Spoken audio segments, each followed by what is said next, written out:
This is working. Pretty sure it's working. But we shall see. Where is Twitch? But we are live, assuming it's working. We are live. I did not change the title has not been changed. I believe only Dean can change that. So for anyone that is going to be watching, it's not the Inferno versus One Thief. We are here for Qualmless Chillers versus Big Bananas. That's the matchup we have here. Yep. Yeah, it is not correct, and I do not have perms. Woo! Let's go. Well, oh gosh. You excited for this matchup? I am very curious, at the minimum. Oh my lordy. I'm trying to figure things out, and it is not working. Love. I'm slowly deleting a few things that I don't need. Well, as you're getting it ready, I can probably just talk a little bit. Yeah. So, as we said, Big Bananas going up against Qualmless Chillers. That's going to be a really fun matchup. In large part, right now that is the first and second place team. So we're getting a battle between first and second place. Qualmless Chillers is currently 4-1 on the season. The only series they lost was their very first series against One Thief. Since then, they've been undefeated. Big Bananas, 3-1 themselves, looking really strong. Their last few series, I think their only loss was to Metabusters in a really contested close 2-1 series.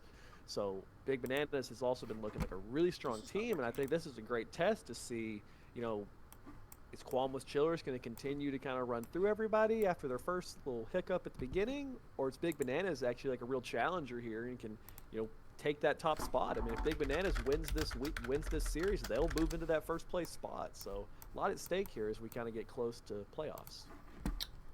Yup. Hold on. I'm properties. Wait. Properties.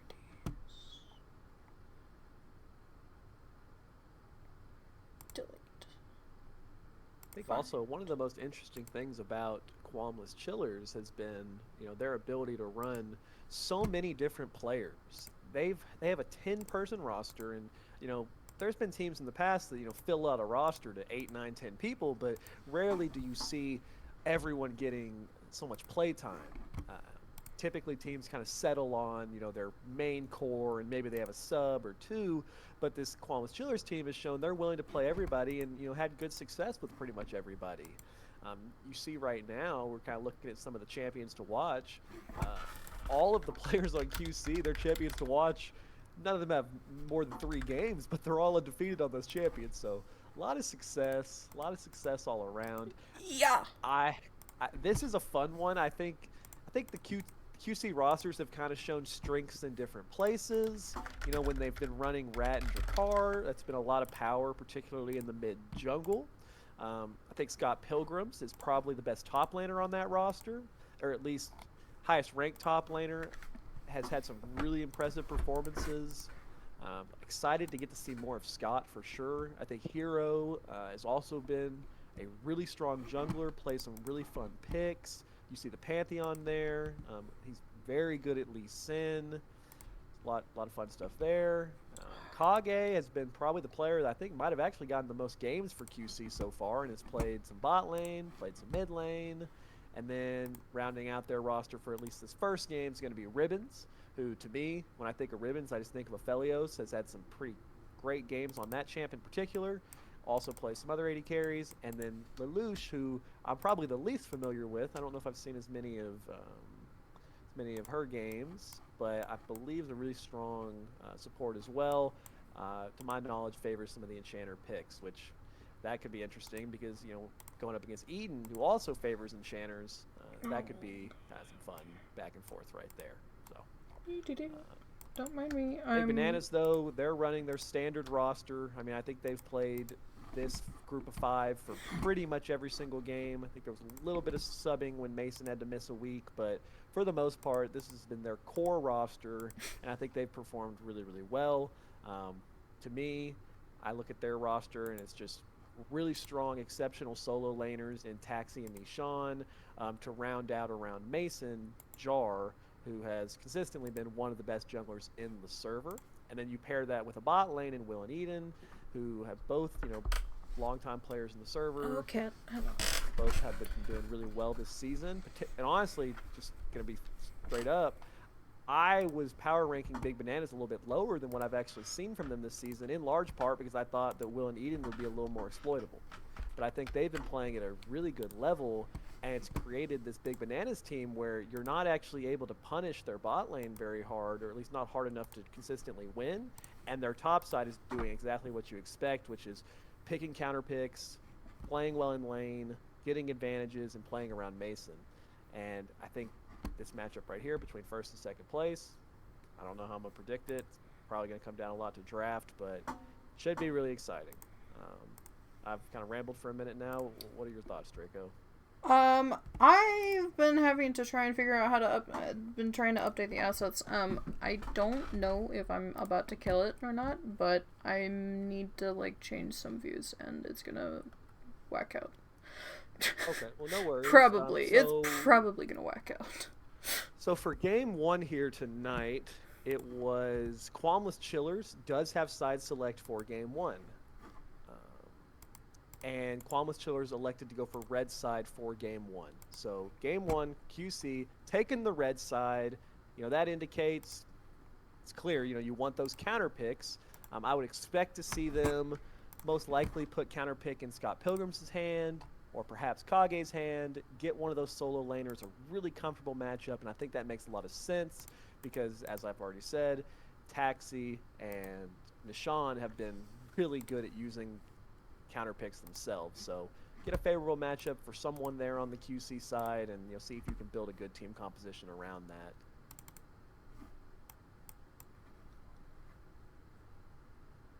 Love all the support in the chat. A lot of QC fans. Love the support. But I think this is going to be a real test for QC. I think Big Bananas has looked strong, and I don't think it'd be unfair to say, too, that a lot of people consider QC to be the strongest team, but in large part, due to some of the dominance that we've seen out of particularly the Rat plus Drakkar lineup. This is a lineup that I don't know if these five have actually played a game in the server together yet. A team format game, I'm not 100% sure on that, but potentially a little bit more vulnerable than what some people would consider perhaps their strongest lineup.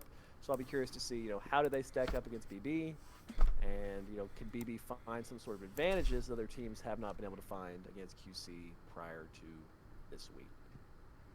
Okay, I think I have pretty much everything figured out. I don't think I have the MVP and normal standings working properly, but that's okay. Nobody needs to know that. It's fine. So. Well, the only thing to know from MVPs is that the top two MVP performers this season are Rat with 4 and Drakkar with 3, and neither of them are in this game. So, looking at somebody else on QC to step up here. Ribbons has gotten an MVP before, Hero's gotten an MVP before, so clearly players that can step up and take over games, but they are missing what have been their two strongest performers, at least in this game number one. We're about a minute away from draft. We can very quickly talk about it. Things I expect to see. I expect to see an Udyr ban away from Mason. I expect to see a Lee Sin ban away from Hero. Beyond that, not entirely sure which way these teams are going to want to go. People have been banning away Ribbons Aphelios a lot. People always ban away Will's Twitch, or at least most of the time they do. So those wouldn't surprise me, but a lot of variables here, I think, and I'm kind of curious to see what game one tells us, at least draft one tells us about what these teams feel like they need to target. Yep. This is definitely going to be an interesting game. I hope everything goes relatively smoothly on my end for streaming, but this is definitely going to be a fun game. I'm looking forward to it. Wise. So.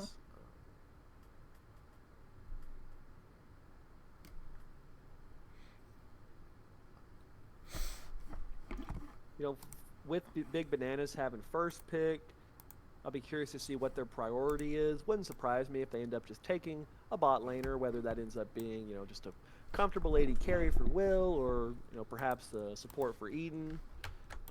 You could look to, take away a contested solo lane pick, but I'm not too sure how much champion overlap there is between the 4 solo laners. Also not sure how much overlap there actually is between the junglers here. I think the junglers Right. do have fairly separate champion pools. Should be getting into draft any moment now. QC has readied up. We're just waiting on big bananas. Why is there 2 of these? I'm just gonna remove this one.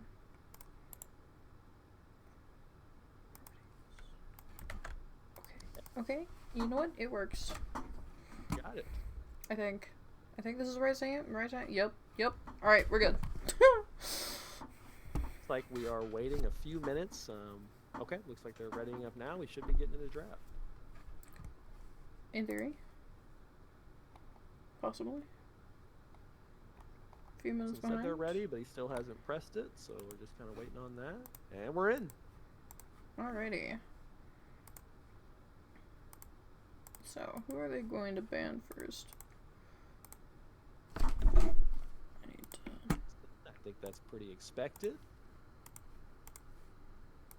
Then we get the Udyr. Also, those are the 2 I was like 100% certain were coming. Beyond this, a little bit curious. Aphelios away from Ribbons makes a lot of sense. Yep.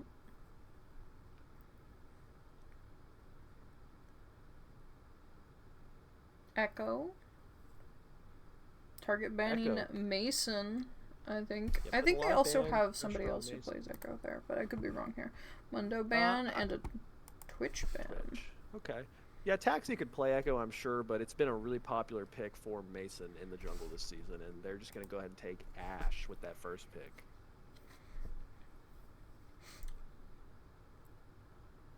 Wonder what they are going to pick here from QC in response to the Ashe pick. We got Emilio, possibly. Yep, we got Emilio. Probably picking ADC here, if I had to give a guess. So Emilio Milio, Varus.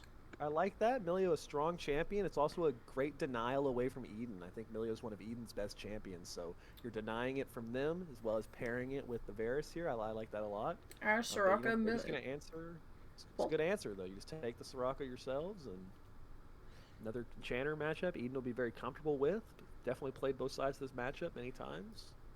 I think both And teams now- here are both bot laners here are pretty strong.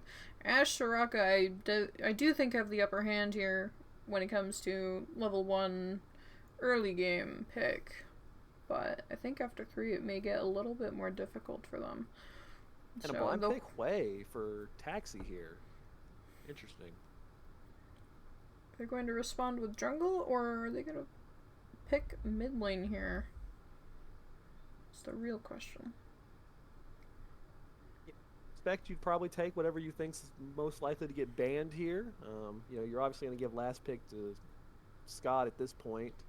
So they're probably going to take jungler or mid here, depending on what they don't want to have pinched. And I think the Jarvan makes a lot of G4. sense. You've seen Ashe, you see Hui locked in. That's 2 carries, neither of which have any ability to get out of Jarvan's ultimate without a flash. So Same I like with that Soraka. pick a lot here.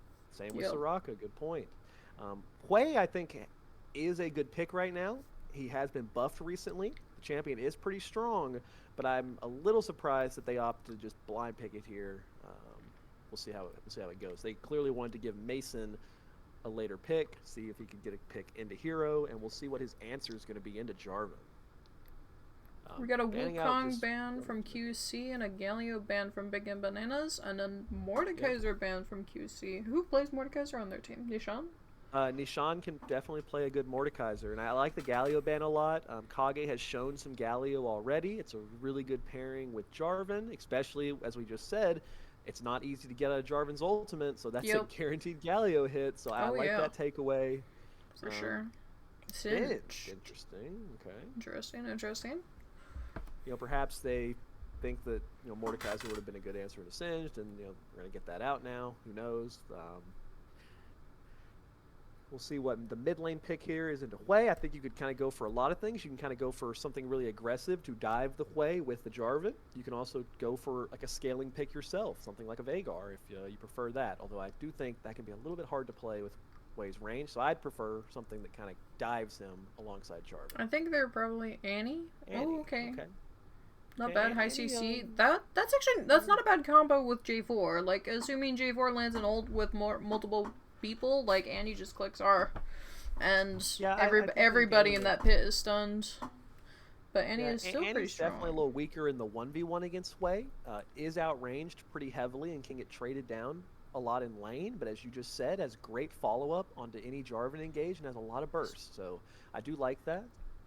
Actually, Um, QC's team is pretty strong here with combo around J4R. We got a Varusar, Annie R, Cassante, and Vi? I think Vi for sure picked up by Big Bananas. Are okay, they gonna so lock in the Vi for Mason, Cassante? that's I don't know if I've seen Mason's Vi. It's not really a champion that I like think of when I think of Mason, but that's a guy that plays every jungler basically, so not too surprised to see him take what he must feel is a good matchup into Jarvan. A lot of hovers here from Nishan. What They are got a they gonna lot end of up AD locking? here. Renekton is Yeah, picked. Is that actually the pick? it is the Renekton, so a really comfortable, safe blind pick. It's a It's little bit set. more aggressive than It is something. set. Oh, So the Renekton is set. Just okay, so we're hovering 100 things and locking in the wrong thing. A little unfortunate, but Yup. I do think the set actually makes a lot of sense, just because I believe that it is Nishan's most comfortable or at least the best performing champion. Nishan has absolutely carried a couple games so far this season on set.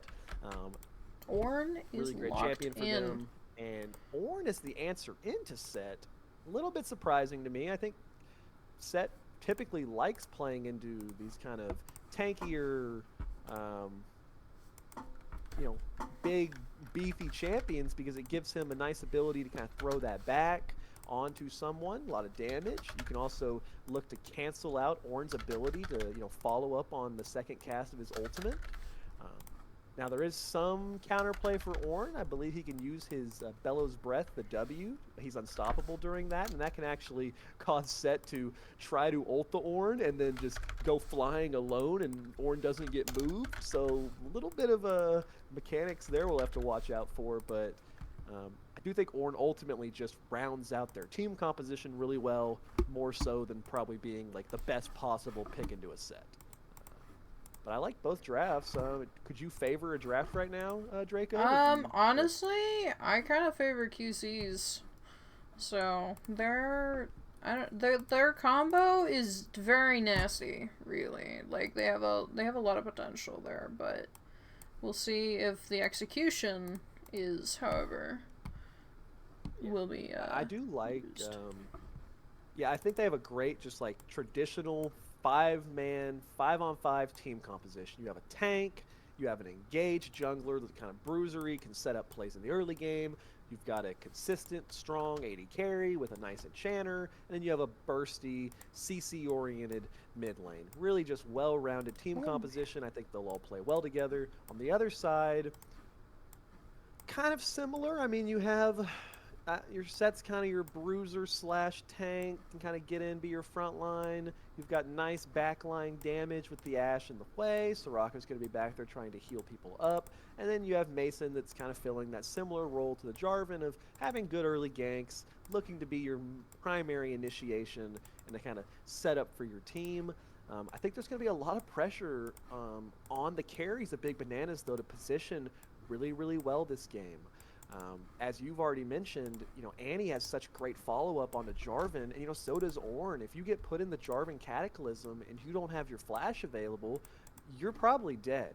And if you do have your flash available, your flash is a much longer cooldown than Jarvan's ultimate. So it's going to be really important for particularly Taxi, Will, and Eden to be positioning super well this game, to be not having their flash blown at inopportune times, so that way they can consistently have their flash available when it comes around to an objective fight or a Baron fight. Because the nice thing about this game and the nice thing about League of Legends is timers sync up.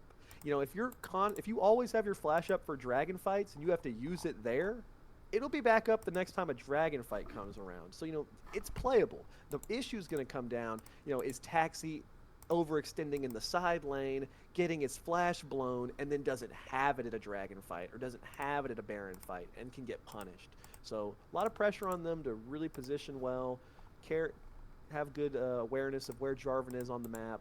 I think if they can do that, it's playable for them. I think if they aren't able to do that, then I could see the QC side really being able to punish that low mobility. But yeah, I think both drafts kind of have ways to win, ways to play for their goal, and a lot of it's going to come down to the execution, which is what you always prefer. Yep. Alrighty, we are slowly getting into game here.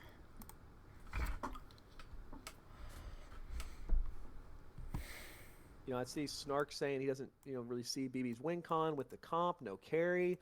I see what you're saying there. I think, Ash and Wei, I think, are both typically, they're carries, but they're not like hyper carries in that same way. I think, you'd almost want to have one of those and then the other one be more of a traditional hyper carry, whether that would be something like a Zeri or a Yunara, or your mid laners just much more of a, consistent damage. But I will say, if the Jarvan composition struggles and has trouble, reaching in, and they're not strong enough to just always win if they engage, there's a decent amount of poke coming from the Hui and coming from the Ashe. And, if Soraka is able to kind of constantly heal them up, or at least be in a position to where if you take a bad engage, you're not able to actually burst them in full, I could see that, ranged damage becoming a little bit annoying to deal with. And I think we're really going to have to watch, particularly, how is Kage going to be able to survive the lane against Hui? My prediction is Taxi generates a CS lead and could potentially, generate a lot of pressure on the map, because as good as Annie is, following up on Jarvan Burst, the 1v1 options against Hui are really limited. And having played against Taxi's Hui before, he's a very good laner, knows how to use the champion. So long as, he's leaning the correct side of the map and not exposing himself to Jarvan ganks, I could see mid lane being really hard for QC to actually deal with. So that's kind of what I'm going to be watching the most. And then as we get into the later team fights, anyone that saw BB's series earlier this season where Nishan was playing Set, I mean, just absolutely carried a few team fights with just great ultimates and then great haymakers to follow up. So anytime Nishan's on Set, that's kind of a champion to watch. So it's kind of what I'm thinking, and just kind of excited to get into it. Yep. We are waiting here for the spectator delay, and though I will say one thing on getting bursted, it's that Milio is honestly going to be problematic for them, because they do have a fair amount of CC, but they like Ashe R, Hui R, Vi, I think Vi R's might actually can be cleansed by Milio R. Milio cleanses everything but knockups, so I don't think I don't know, we'll see. But Milio cleansing Set R, so whoever Milio wants to protect, I think it's gonna be pretty hard for Big Bananas to even kill them. Granted, I could be wrong here, but no, I think you're spot on there, and I think Mason's going to have to be really smart about when he chooses to go in with Vi. If Mason takes a bad engage and goes in too deep, there's a lot of opportunity for him to just get turned on with things like the Chains of Corruption for Varus, or Annie, dropping Tibbers on his head. And if he goes too deep, yes, you have range on Hui, but at a certain point, you can get deep enough to where Ornn and Jarvan are then zoning the rest of his team from actually being able to follow up. So a lot of execution based. And don't forget that Annie here. Tibbers. If that Annie gets fed even a little bit, like she has another frontline champion. So. Oh yeah. That Tibbers can be lethal. Well, for sure lethal, but tanky. Oh, definitely. And as our resident top laner here, Draco, what are your thoughts on this matchup? I believe you actually play both Set and Ornn. Is this something that I do in fact one play side both favors? Set and Ornn. We are getting into game here. Give me just 1 second to respond to you on that. Controls, chat objective. Alrighty, in game. In theory, this should be working. Okay, we don't have the border. Uh-oh. Hold on. Well, as you fix the border, I'll just go ahead and say that runes and summoner spells are looking standard across the board. The nice thing about having a Milio is that Varus is really under no obligation to take cleanse, because Milio can get rid of any kind of CC with the Milio ultimate. So that frees up Varus to be able to take the barrier and match that from the Ashe. Electrocute Nice. from Annie, going for more of that just true burst versus something like an Arcane Comet. I Yeah, forgot how to everything scroll looking out. pretty standard. Is it Control Z, X? No? I don't remember. Somebody tell me. I thought it was Control Z with like the scroll wheel, but honestly, I don't recall. Well, I'm currently holding Control Z with the Oh, Oh that goes no. in but not out. Yeah, I'm not sure. Yeah, we love it. Awesome. Control Shift Z is what someone in the Control chat has Shift said. Z. There we go. Alrighty, there we Thank you, go. Nick. Thank you. We appreciate that. Yep, yep. Um, This is running I enough. will ask you to rearrange the Jarvan and the Ornn on the scoreboard real quickly as well, Oh, since they did not I line up. almost forgot about Perfect. that. Alrighty, we are good there. Everybody else was good. Let me just change my. Oh man, minimap needs to go down. Go. No, that did not work. Ah. Ooh, stay. Okay, we almost clicked the wrong buttons here. Yep. I'm Well, gonna. we are good now. We are in. Okay, there we go. Oh, Sheesh. perfect. Perfect. Perfect. Perfect. Um, Alrighty. Level 2 first here, so. Yeah, I'm really looking at the junglers to kind of create the action this game. As I said, I think, Hui can kind of poke down the ante. Bot lane, both sides have, it's hard to ever find, 2v2 kills when both sides are running enchanters unless they really want to just, go for it. But top lane, perhaps you can find some 1v1 action if Scott Pilgrim's, chooses to go that route, but I really think it's going to be kind of a slow early game, and we're going to be waiting for these junglers to kind of dictate where the action is going to be. And interestingly enough, both junglers have started on opposite sides of the map. We see Hero pathing towards bot lane as Mason is pathing towards top lane. Yep. And in your response to Set and Ornn, I'm sorry, actually, hold on. What was your question again about Set and Ornn, as I'm the quote Just unquote how do resident you top expect laner? the matchup to go? I expect this to be Set favored. If Ornn can kill Set, but if Set is playing correctly, like Ornn should never be able to kill Set here.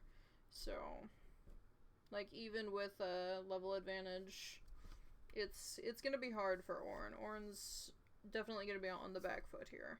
So the percent max HP on set Q is gonna do a number. So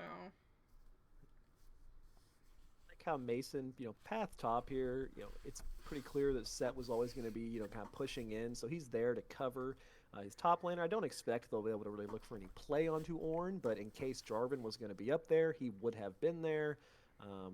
Jarvan maybe has an opportunity to look mid here. Gonna wrap around on Taxi. We'll see, looking if they're for a able to gank here actually get top on him. lane. Gank mid lane has not succeeded. Oh, flash coming up from Well, Ornn. They do not so succeed on a kill. they Vi get Ornn's Q a little flash. far. The gank mid lane did succeed because they got Taxi's flash, They did in fact with get no Taxi's expenditure flash. of their own.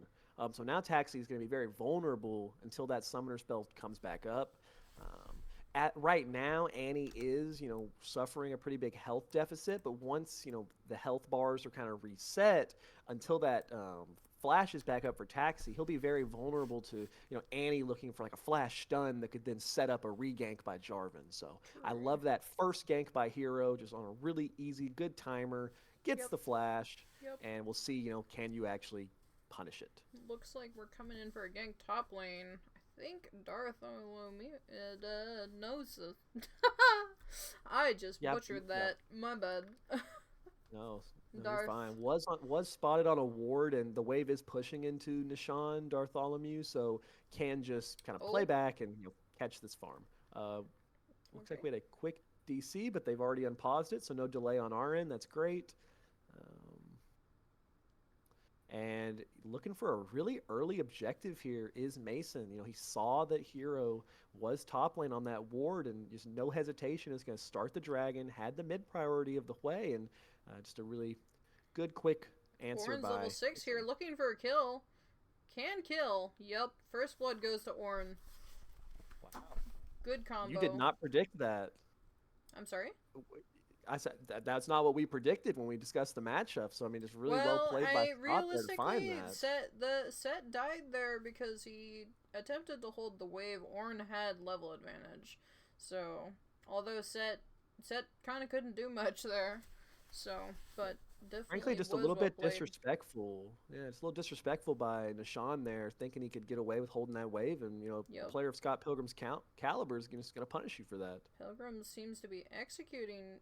Maybe Uh, is I Vi think he going to does flash get the for it? execute No, off. he is going to get the execute off. Vi, however, gets AOE XP. So blah, blah. So she is now level 6. So Yep. Jarvan potentially wrapping behind on Hui here. He has no flash, and Jarvan does have the Cataclysm. Taxi could be in trouble, but he's doing a good job of hovering towards that top side of the lane, expecting that Jarvan could be looking for something. And ready to Mason might move actually be here for towards the his answer. Vi as soon as needed. Yep. So It's great positioning by Taxi in his lane, just hovering his jungler, not allowing they are Jarvan to find an Mason's easy gone a little gank. deep, possibly. I don't want to turn on manual camera. Nothing seems to be happening there. But It'll take care of us. we get to watch Bot Farming lane. Simulator bot lane. Yeah, Ribbons has generated a decent little bit of a CS lead, and has also reset, whereas Will has not actually reset and Yeah, bought anything yet. Will So, and Eden have both not reset, so they are running low on mana, and yeah. Will is looking a little bit low on his HP bar there, but Yeah, I'm not entirely sure how we ended up in a situation where they haven't had an opportunity to reset, whereas Ribbons did. But just some really good laning out of the side of Lelouch and Ribbons to just generate an advantage. You're not always going to be able to find kills in these enchanter lanes, but really good play can generate you advantage such as pressure, such as CS, and that's exactly what they've done. yep. Though I do that the Milio, I've yet to see them miss a Q. I will not lie. So they keep taking all that Q damage from Milio. Granted, it doesn't seem like it does a whole lot, but it does do some damage. So Well, it's also causing, I assume that's in part why Ashe has missed so much CS. So while it's not a kill that we're generating, it's generating these incremental advantages that slowly add up. And as you said, it really hasn't missed any yet, and it just kind of builds. oh, flash coming out from Kage. Scott is Um, ult coming out. Oh my gosh. oh, Taxi's getting some Holy. big AoE damage. Huge damage. I don't think. Oh, Darth Lamille support is top side. Yep, support is top side. Bot lane has still not been able to back, and that is 3-for-1 in the top side over the fight on Grubs.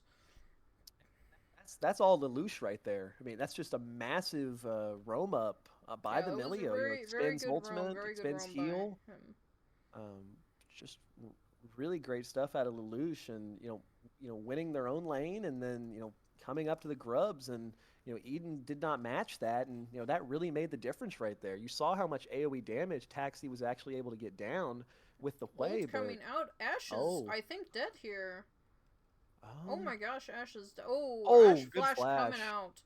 Barrier and flash used by Varus along with his ultimate. It was almost death from the Ash there. Flash Yeah, saving her life. I love that aggression out of Ribbons there. I'm looking for that. I don't get how Will has not had a back time yet. Finally, is going to be able to, but Is I mean, realistically, I think right now he should be looking to shove this wave to try and get himself a back timer, because Varus has gotten 2 and he's not gotten 1. This wave is not going to crash. If so now they we're might be finally able to backing, freeze this but here in the bot lane, and if they do, Ash is kind of cooked. yeah, I ain't even gonna lie. yeah, it's just some really poor laning out of the side of BB just with their management.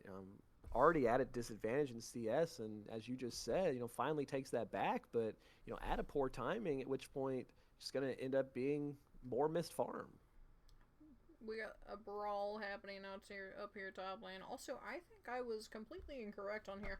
I think I seriously underestimated Ornn percent max health damage from his brittle. Brittle definitely does hurt a lot. Does a lot. It does do a lot, but I do think it's fair to point out that, I oh, think he's this may just probably be a dead kill. here.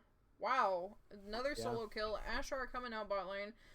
Ult coming out from Milio. Milio is still, in fact, dead, though.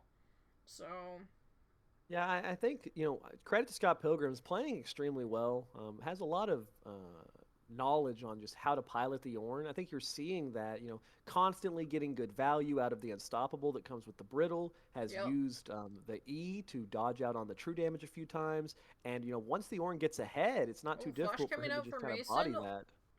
Ult has been on the way, attempting to save him, unable to. TP coming out. Both top laners are down here. Annie is now dead. I think. Great fight back by the side of Big Bananas there. Yeah, Did a Big really nice Bananas job definitely of, wins this fight here. So, two for and one, 3 for 1, 2 for 1, possibly should be three. 2 for 1 and the Milio. dragon is what I Yep, believe two should for one happen in the here. And dragon. Big you Bananas, know, in theory, should secure this. J4 is forced to back. So, so what happened there was, Taxi got gone on by Jarvan, and he did not have his flash still. So, does die, but was able to still put out so much ranged damage onto the Varus. And, we had just seen Ribbons, expend their flash to try to kill Will under turret. And unfortunately, that's the price they ended up paying. They did not have flash, and it's a great job by the side of Big Bananas to use the Vi and to use the Hwei to punish the flashless Varus. So, the aggression to try to find that solo kill kind of turns into the loss at the dragon fight. yep. Can't agree. And I think, we've mentioned how it's going to be really important for the side of Big Bananas' carries to, really use Flash well this game because you're so vulnerable to Jarvan if you don't have it. But at the same time, if you don't have Flash on the side of Varus or as the side of Annie, you're also quite vulnerable to Mason and the Vi engage. So it's really For important sure, for yep. both carries to be really mindful with their Flash usage. Vi's CC is mostly knockups, so it does make getting out of that a lot more difficult. Oh, flash coming out. Oh, double ultimate coming out onto Taxi, and that is a death. Yeah, great. Not really anything Taxi can do there. It's a great No, flash he by really can't do Kage to much set that there. up. Yeah, it doesn't even have ultimate, so ultimate coming out. Ashar also coming out. Soraka is dead. Big damage. Well Yep, played. that empowered WQ from Varus definitely hurts a lot. So, especially with 3 stacks. I think we're opting for a redemption first here on the Soraka. That or is a Mikhail's. I think it's more likely Mikhail's here for I think Varusar. McCall's makes sense, definitely. Get out of that Varusar, Darth but is constantly trying to fight this Ornn, and I don't think he realizes he really can't. He's just gonna die again. I mean Ornn's up a full item, has the Bramble as well, whereas Flash Darth is still coming trying to out, complete that first Wire item. coming out, Barrier, Milio R, Soraka Oh, R, everything's coming out. J4 great job is in turning fact it back there. bot. Vi is committing onto the Milio. A TP is coming out from TP. Ornn. Annie, my bad. TP is coming out from Annie. Darth is dead. Flash coming out. Yep, there's a flash. Double flash top lane. God Pilgrim's just giving Darth the work. I mean, that ain't no other way to put it right now. Ornn is working the set, which is what you want to see with that R5 counter pick, that R5 last pick. We kind of questioned, was this like the best matchup you could get into a set? It's clearly very comfortable. Fear coming out from Taxi, and I think he gets away here. Red team has in fact destroyed the first turret. Annie clicked R, but they do not have vision. Kage with just the tip right there. Oh, that's a ton of burst damage back, though. Ornn no R. Mason is getting burned by this Annie R. Mason, I think, is dead here. Oh, wait. Blast gun out. He's out. Barely alive, but he is in fact out. Mason is doing what he can right now, but it's just really, really difficult with both solo laners with 4 deaths already. Ooh, very close, but Varus, however, gets the kill. So, Soraka did in fact go a redemption here, so I personally would have gone to Mikhail's, but I think redemption also makes sense here. It's definitely, it's not gonna be bad for sure. I think both items make sense. I just think typically you see supports looking to get that first item McHale's and then perhaps build redemption a little bit later. But I'm redemption is a very strong item right now. Yep. No I doubt about that. personally like to build what's it? Moonstone first on Soraka and then either opt into a redemption or McHale's or any other heal and shield power item on her. Generally it's redemption. So definitely not bad. One thing I will say, despite the pretty big kill lead for the side of Big Bananas, or excuse me, for the side of QC, Big Bananas players have, for the most part, been able Uh-oh. to keep the farm at a good Eden enough level. Um, Eden, I think is dead. Oh my just gosh. Yep, long. she is dead. Wow. That was a lot of damage. Yeah, nothing Eden One could thing really on the do right there. yeah, one thing that I am not a huge fan of Dreammaker on Soraka, although it is good, do not get me wrong here. I like the Celestial Oppression because it allows me to survive burst similar to situations like that. So, Oh, whoa. I don't know if anyone caught that. The Rift Herald accidentally ran into the Ornn pillar and, Flash, and got its run canceled. I did not see that. I was paying attention to other things. Ornn is riding this Herald down bot lane, I think, or he's gonna So, attempt but to. that was a good pick by the side of Big Bananas to catch out the Annie. But I don't believe they're going to be in any position to contest this dragon. Mason did take a base. They do have the first Yeah. two drags, so there's nothing. We're not giving like soul point or anything to the side of Big Banana, or excuse me, the side of QC. But they are going to collect their first dragon. And as we're getting close to 20 minutes. QC has generated a little bit over a 2K gold lead, but Yeah. game's Let's certainly still within reach to either side. And based on where the gold's at, we got a pretty much 2.5k gold lead up in the top lane, favored in Ornn. Actually a just shy of 1k gold lead down for our Vi. Practically 1.5k gold lead down on Annie. Hui is in the lead there. So you can just kind of see where this gold is. You can see that it is, in fact, mostly on Varus and Ornn here, and J4. A little bit of J4. Taxi, is pretty strong himself though on the way. Has farmed really well. Yep. Has about 7.5k gold, which is giving them avenues in this game still, especially with how well Mason's playing. But we're gonna see if they kind of Ambush execute from that. Set. Ult's coming out. Anti-stun. Oh! He is dead. Wow. Well played Well to played. Kage. Well played from Kage, yes. Flash and Ultimate were in fact used. And Ultimate was used. Flash there, so wasn't able to like reposition the haymaker, and just a nice job by Kage, just not getting caught out there, punishing the set, and for how comfortable and how many good performances we've seen from Nishan on this champion, definitely looking a little rough right now here on the set. Everybody has their off games, I'll say that for sure. Nobody is safe from those ones. But we shall see. I mean, honestly, is like, I think probably Ornn said is a skill matchup that, or it is Ornn favored at the minimum in lane.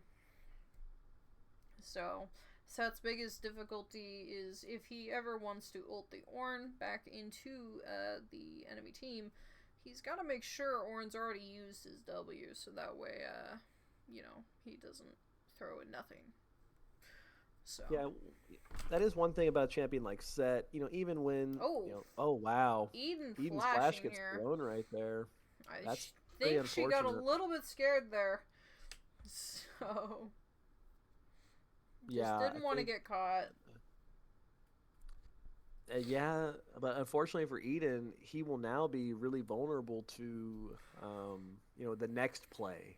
The next time Garvin wants to look for that engage. Experimental Hexblade. I don't think I've seen that one personally on Varus, but I don't imagine Pretty that popular it is item, bad right? here. I've seen it on Vayne, is who I've been seeing use it. I haven't seen it on Varus. Ornn looking to engage here. Mason's getting caught out. Oh, the redemption's gonna give him Vi some ult healing. Oh, coming he gets out. out of Oh it. my gosh. Big Hui ultimate. Set ulting Pilgrims back into Flash. Oh my gosh, all the Oh, things are that's a big happening. shutdown for the set. Oh, Big doesn't get shutdown for the Jarvan. set. Big shutdown for the set. So we got all the ability. Oh, there goes Oh, J4. Hui with the snipe. And I yeah, think they are gonna. They are just gonna finish the Autogon here, punishing. wait, Varus Oh, looking for a steal. Varus unable to steal it. Oh, Blue team close. does in fact. Sorry, Big Bananas does in fact get the Herald. And yeah, gold lead within not even 1,000 anymore. And you, I don't know about that Otacon start. No one was dead on the side of Big Bananas, but QC felt like they could start it. They tried just turning on Mason, and while they did kill him first, it gave Taxi so much time to kind of free hit everybody on the way. And Nishan, showed up in that team fight, found big damage, got the shutdown onto the Ornn. Um, Yeah, yeah, I don't know. I don't know about starting that objective when you're playing against a champion like Hui. To me, that's a little bit short-sighted because you you're need. getting your resistances shredded, and then he's just poking you from such a distance. Yep, Hui range is quite crazy. It always surprises me just how far and how much he has. So Yep. we missed the cannon by our Varus. That's unfortunate. We'll see if. Oh, pick on Oh, Soraka. yeah, J4R coming out. Redemption coming out. She is still dead. They are yeah, looking to turn on you. Ashe. Unable to turn on Ashe. They are turning back on Mason. Ult is coming out. I think Milio is dead. Hui is dead. J4 is Yeah, alive. and that's going to be a dragon. And That is frankly, in right fact. there, I think that's just Big Bananas not knowing when to cut their losses. As soon as Eden gets gone on by the Jarvan, they did not have Flash. I think Mason and Taxi just don't need to walk up there. And fortunately, they kind of funnel in one for the other, trying to help their teammate, and it results in three deaths instead of just one there. And Yeah. that's second dragon now for the side of QC. Yep. Yeah, situations like these, like situation actually perfectly like that for a Soraka support item, Celestial Oppression definitely would have made it harder for them to kill her. Definitely not as quickly. So, possibly would have given time, granted, unknown. I don't know. But, At a certain point, if you don't have flash and yeah, Jarvan's on you and yep. teammates are there to hit you, it's pretty hard to live. Though, to Uh, be honest, I mean, how much damage reduction percent? I think it's 15% of the damage. You get 15% damage reduction for 3 seconds after getting hit. So, J4 burst there. I think, honestly, 15%, she almost survived long enough to hit that redemption. So, it's possible, possibly. yeah, yeah. Possible. But As we still, look, no yeah. known. No As known we look at factor. items, Taxi getting super close to having that Void Staff completed. Oh, Varus are That'll coming be out big. missing Yeah, on the rare miss Ash. by Ribbons this game. Those Verisarts have been pretty Though Varusar pulling is quick so seemingly far. very short cooldown, 52 seconds as it was pinged. Damage on Sean Bartholomew, I here. think, is dead here, but I think Oh wow! J4. Wow, J4 is almost dead. Wow, almost died. Very close to dying there. 2 items on Yeah. the set. Ultimate coming out. Oh, Ash are Oh, the Ashel barely doesn't hit missing. there. Oh, Barely, that's barely okay. missing. Good answer by Big Bananas. Their top laner gets caught out. They then catch out the mid laner and are going to turn that And are into a gonna mid take mid turret. So it's turret. a They good are. answer. Yep. But Ornn's on the flank here with ultimate. And the Milio Soraka's is just Soraka's just dead harassing here. him. I think. Soraka is in Yeah, fact dead. Flash I coming do out like from it. J4. Vi is going Yeah. back in. They are both dead for this now. Oh, I think Varus Q is just gonna end her. Oh, never mind. Yep. J4 Q is gonna end her. Or W, whatever That the believe should it be. is. That's a nice 3 kill pickup, and that's probably going to turn into Baron. I do like Eden's choice to accept the death and save the Soraka flash there. We'll have that Yep. for the next fight. Yep. But if they're able to pick up Baron off this, That's really going to extend their gold lead. We'll It see, is. what can Taxi and Deshaun do here. They do both have Flash coming up momentarily, and Taxi has already shown he can do a lot of damage. We'll have to watch. Oh, big set W! Oh, that Jarvis go! Right into the center. Oh, Taxi missed his R. Flash and Ultimate coming out from Annie. I think they're Mispoints by still going to Annie. try and do this Baron. Are they able to do it Yeah, fast enough? Yeah, I think they're able to do definitely, it fast enough definitely. before sorry, Mason gets there, but they gotta watch out for a possible steal at the Ashar. Yeah, no, that was a nice job just bursting out the Jarvan, but Yep. we're not able to really get anyone else. And then Kage, coming off a base, had a really nice TP there and just flashes on Taxi and blows him up. Horn upgrading Annie, I'm assuming. Yep. There is her Shadow Flame is upgraded to now Masterwork. Varus, Experimental Hexplate. Black Cleaver from J4. And Sunfire on Ornn. Milio is the last one to be upgraded. Yeah. I mean, just the Ribbons and Lelouch just playing really great games. I mean, Scott Pilgrims as well, but Ribbons and Lelouch just been everywhere they needed to be, dominated the lane. One thing, you'd mentioned the Hex play with that plus Terminus. Ribbons is actually quite tanky on this Varus pick, so it's not super vulnerable to getting bursted. I think Varus is opting into a Jack show here with his item build. Yeah, it will be even harder to burst. Because the chances of them actually building a Sunfire with those items... Oh wait, Sunfire doesn't build like that. Oh, Flash coming out from Razor. I think they're still dead. Oh, yep. Just the tip on Varus Q. Oh, Varus Flash Ultimate. Oh, sidestepping the Hui R. Sliding on him. Holy cow. Oh, gets pushed out of the Hui W there, I think. Going crazy.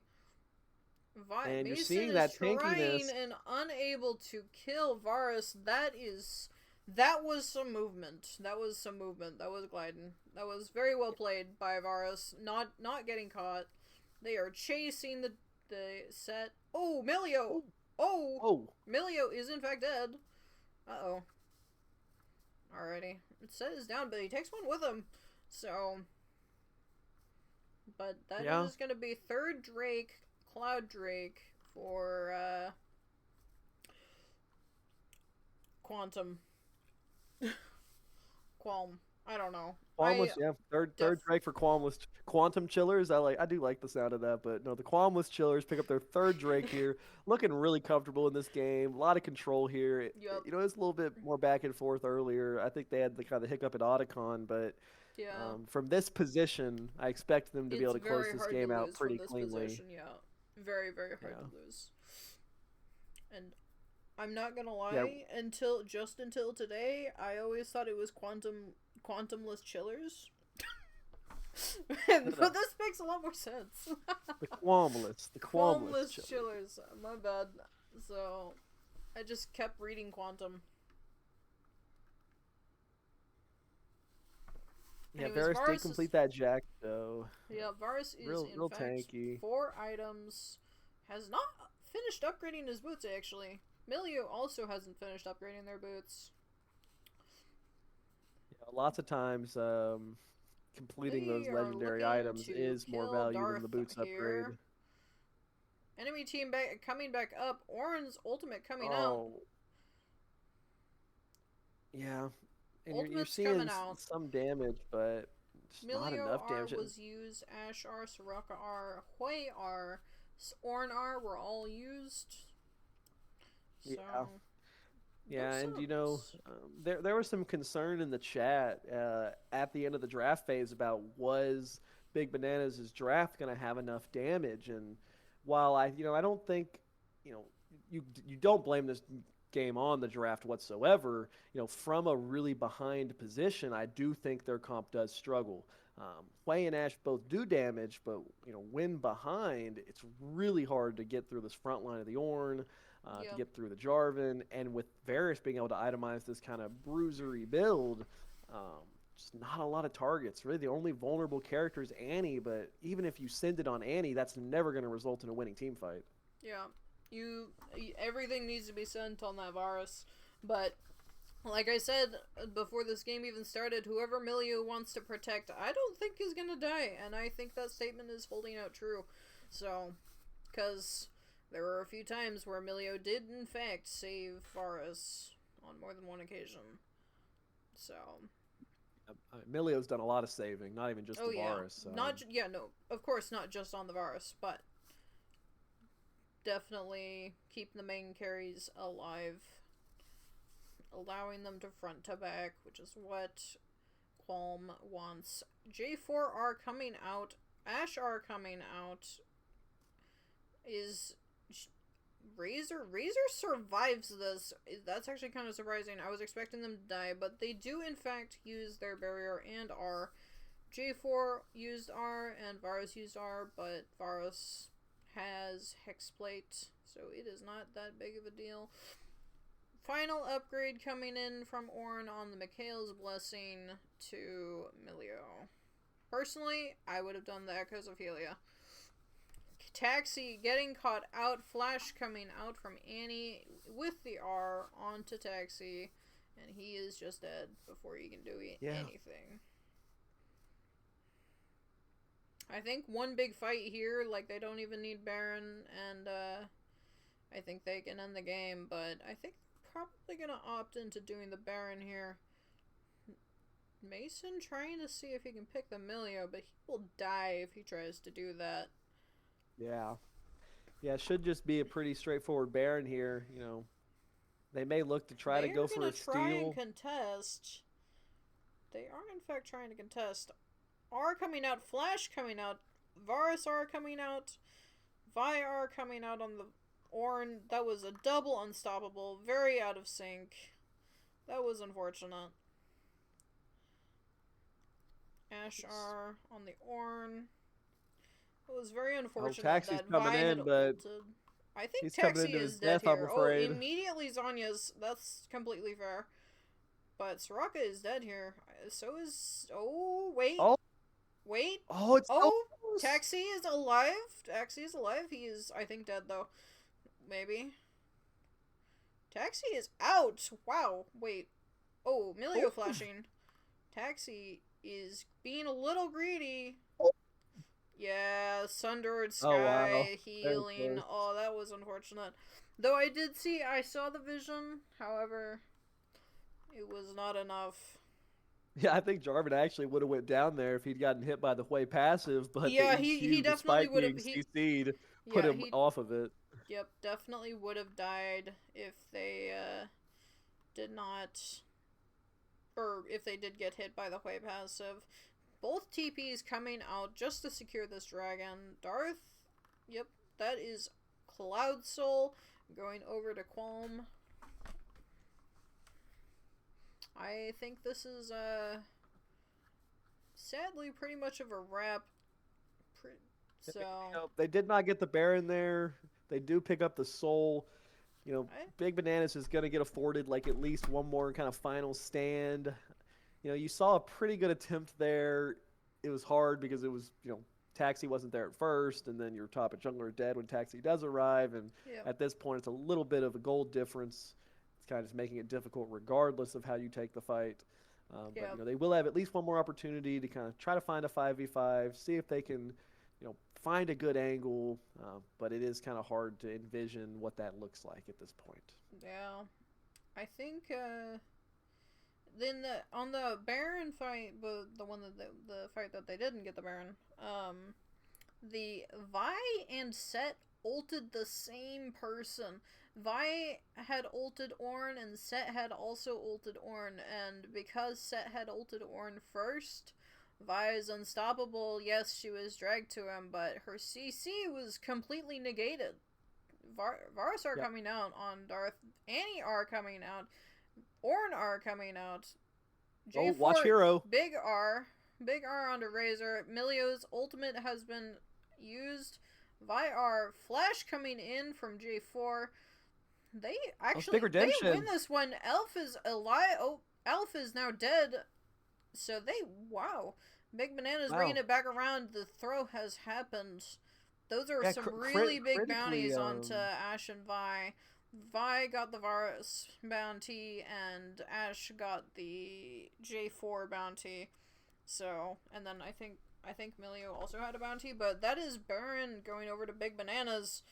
This might actually turn Yeah. out to be a bit of a longer game than Yeah, great job by Big Bananas to find that fight there. You critically, very critical fight, Ribbons very well done fight. did find Ash, was able to trade out Ash before they died, but I mean, It what does. happened there is what I was concerned could potentially be, Qualmless's trouble this game would be, Jarvan going too deep. Jarvan went in really deep, found the Yep. ultimate onto Will's Ash, but there was no one really able to follow up, and he doesn't have the damage to kill Ash alone if Soraka's there pumping out the healing. And Yep. that's exactly what happened. So, Yep. the gold lead Even with now is only 2K. executioners. Yeah, even with executioners there, the healing has Executioners. come online. So it's going to be a little bit more important this next fight for, Hero to make sure that their engage is, able to be followed up on. But nice job by Big Bananas, not rolling over, finding a fight, and, we'll see what can they do with this Baron. I think they're probably just gonna try and shove out these waves here. We got Elder Dragon spawning in 3 minutes. So Baron is going Critically to as well, expire. Taxi does have the fully completed Zanyas now. We'll have that hourglass available, so Yup. not a super easy target to go for anymore. No, And Soraka Will has that didn't even have Mercy. flash there. Oh, Orin's coming in from behind, Oh trying to man, flank. Knight and Razor both succeeding. Ash are coming out. Sorry, you Varus know, are coming out. Orin are coming out. Flashes coming out from Soraka. Ashar actually did come out. I knew I so wasn't crazy. what I was saying there before, they just got flanked was that Ash had not even had flash for that previous fight. Will have it for the next one, but I don't know how many times the Big Bananas bot lane has to get punished from walking up mid before they're going to realize they can't do it anymore. I mean, just Orin flank. It's kind of absurd. Like Yeah, but you I don't know how many rarely times we're see going to let one that off. happen. Yeah, I mean, it's not often, I don't think, that Orin does manage to get a good flank off. Generally, it's front to back.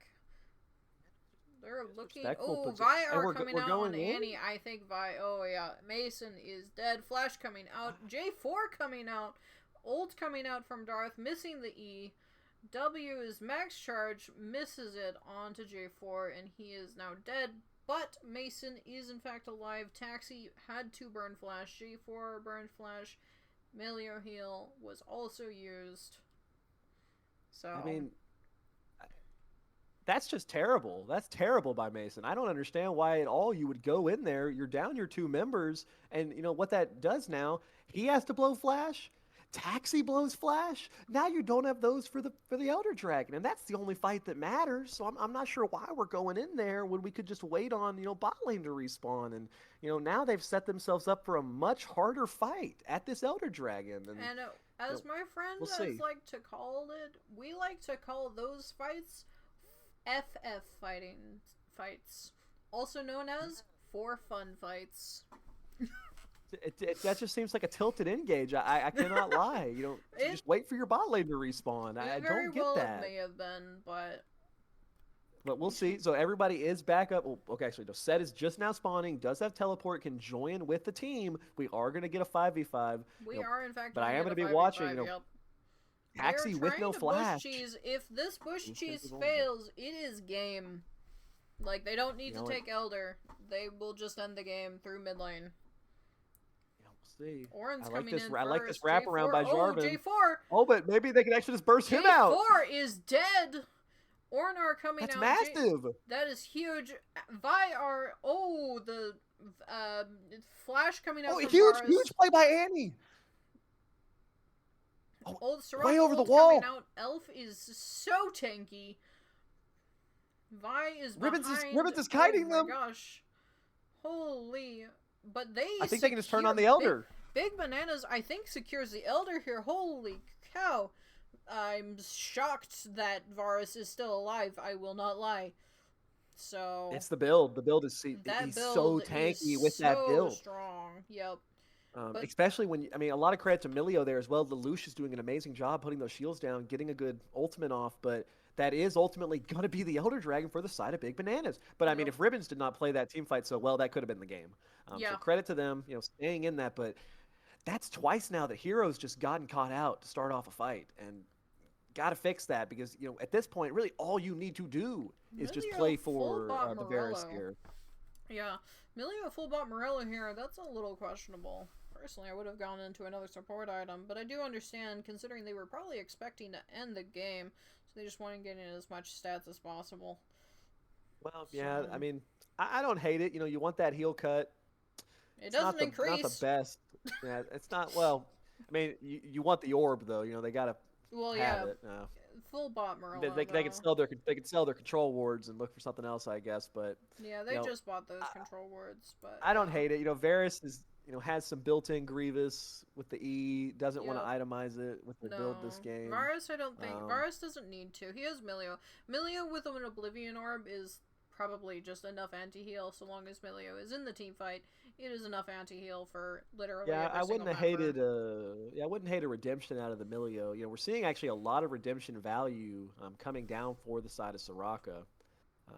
But gold is pretty 3.5k even despite the healing. fact that it's a 19 kill diff. And hey, bush cheesing worked. Let's try it again. That's exactly what Big Bananas Yup. is looking for right now. They have Sitting Elder here. this time, so Yeah, they they are they can very easily kill anybody who comes, including Ornn.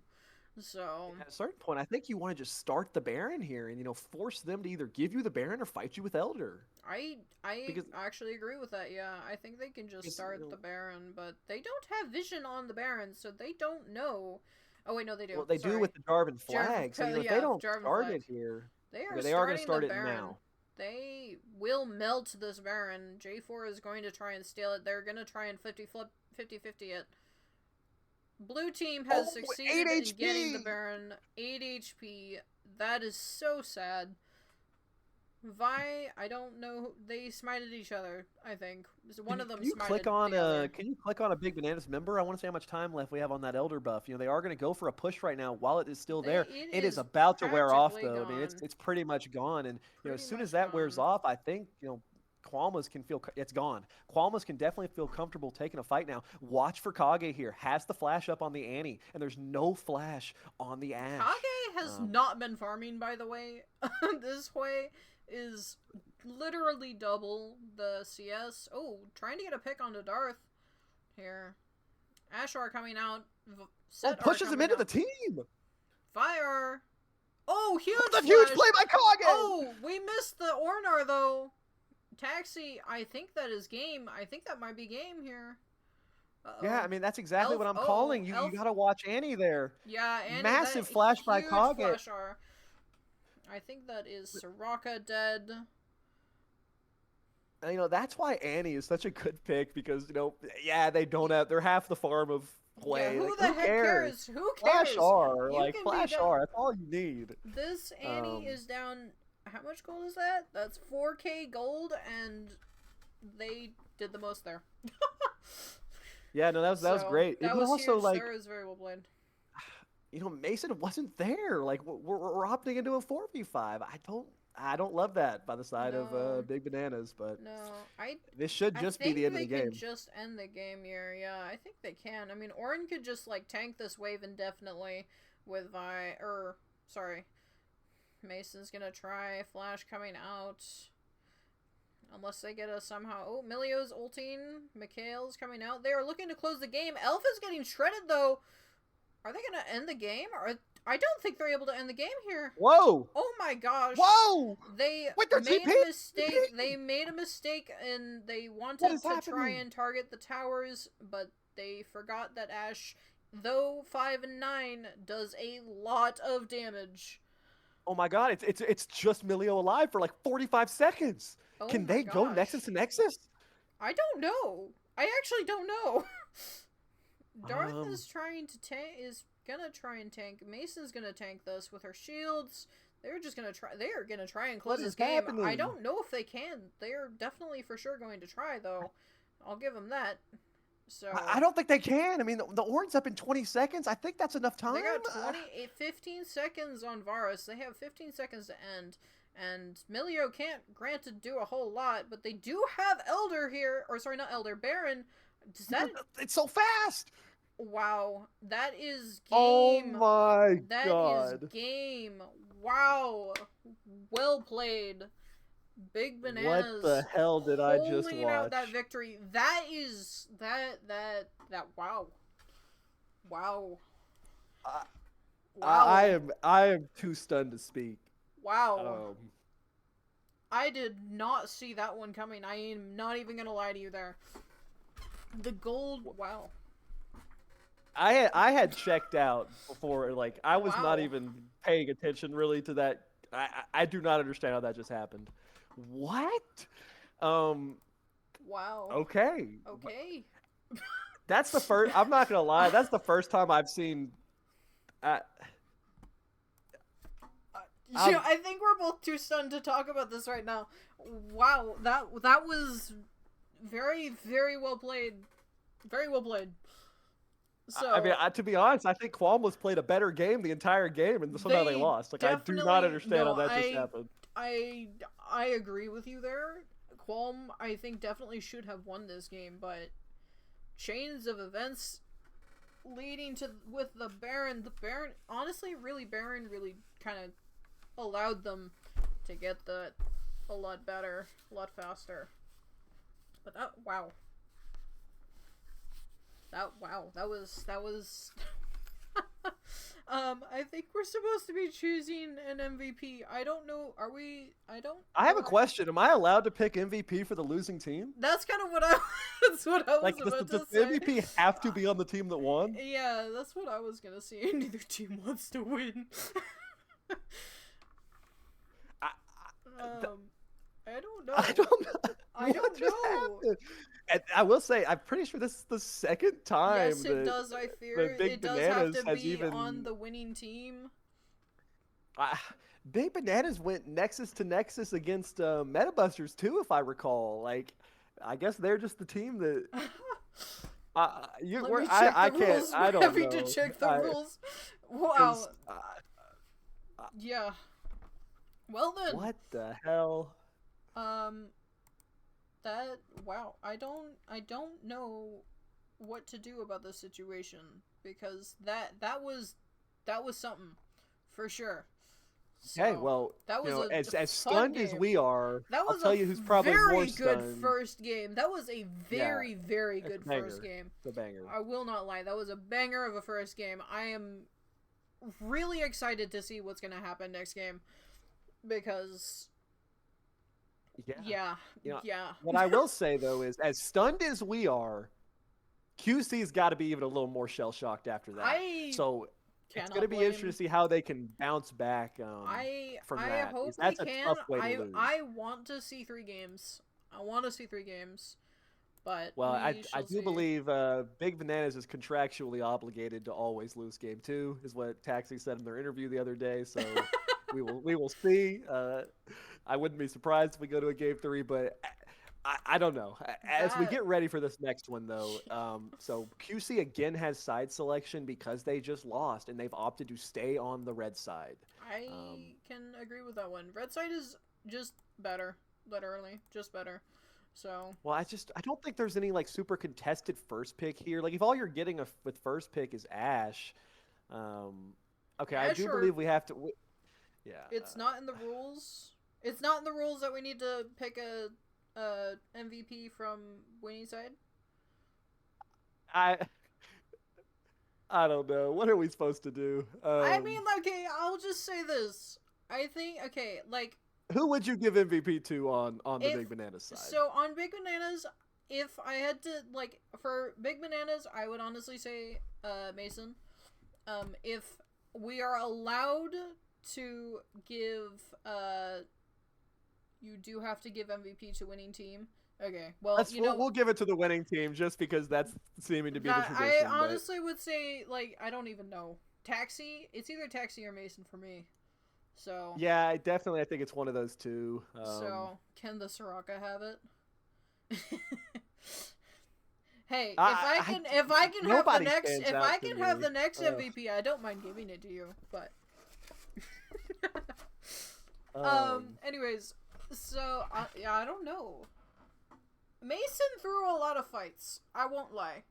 He threw a Yeah, lot of I will fights. say, Taxi Taxi, generated that massive farm advantage and was finding a he lot of did. damage in those team He fights. did, but but Mason did he did pop off at the crucial moment at the end of that game there, going Nexus to Nexus. That was crazy. Taxi, however, was dealing quite a lot of the damage, so I'm not sure. I'm not sure here. I really don't know. What I am going to say is, I so badly wish I could give it to Ribbons or I could give it to Lelouch. To me, a turning point in that game was actually Lelouch roaming up to the Grubs. That feels like a lifetime ago at this point, but Lelouch dominated that bot lane matchup and then roamed up to the Grubs and then just played a really good game. So I think, Aphelios or Millia was really deserving on that side. Now, if we're going to Aphelios? give it to someone on Big Bananas, or excuse me, Varus. But if we're going to give it to someone on Big Bananas, I think Mason or Taxi would make sense, and I will ultimately let you make that decision. I can't decide. I Well, Noam said if Taxi doesn't get it, we're trolling. So yeah, but he only lost the last 2 minutes of the game, so he doesn't count. His opinion doesn't count. Honestly, you know what?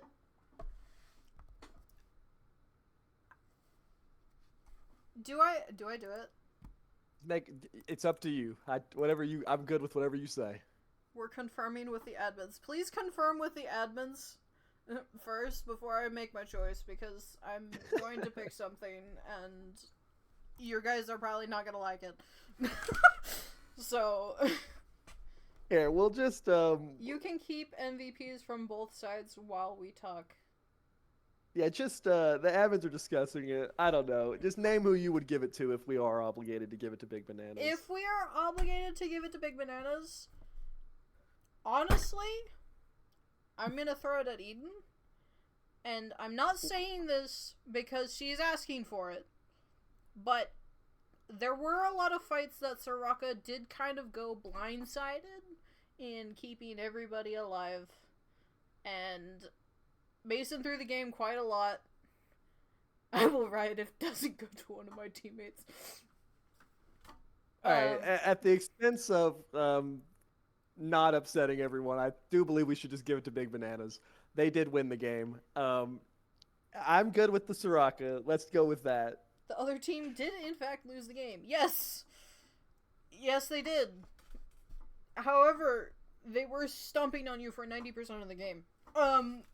Anyways. I don't know. I don't think anyone on BB really stood out, to be honest. I think they all played about the same. Everybody was pretty much even, for the most part. I'm not sure. I don't give a fuck.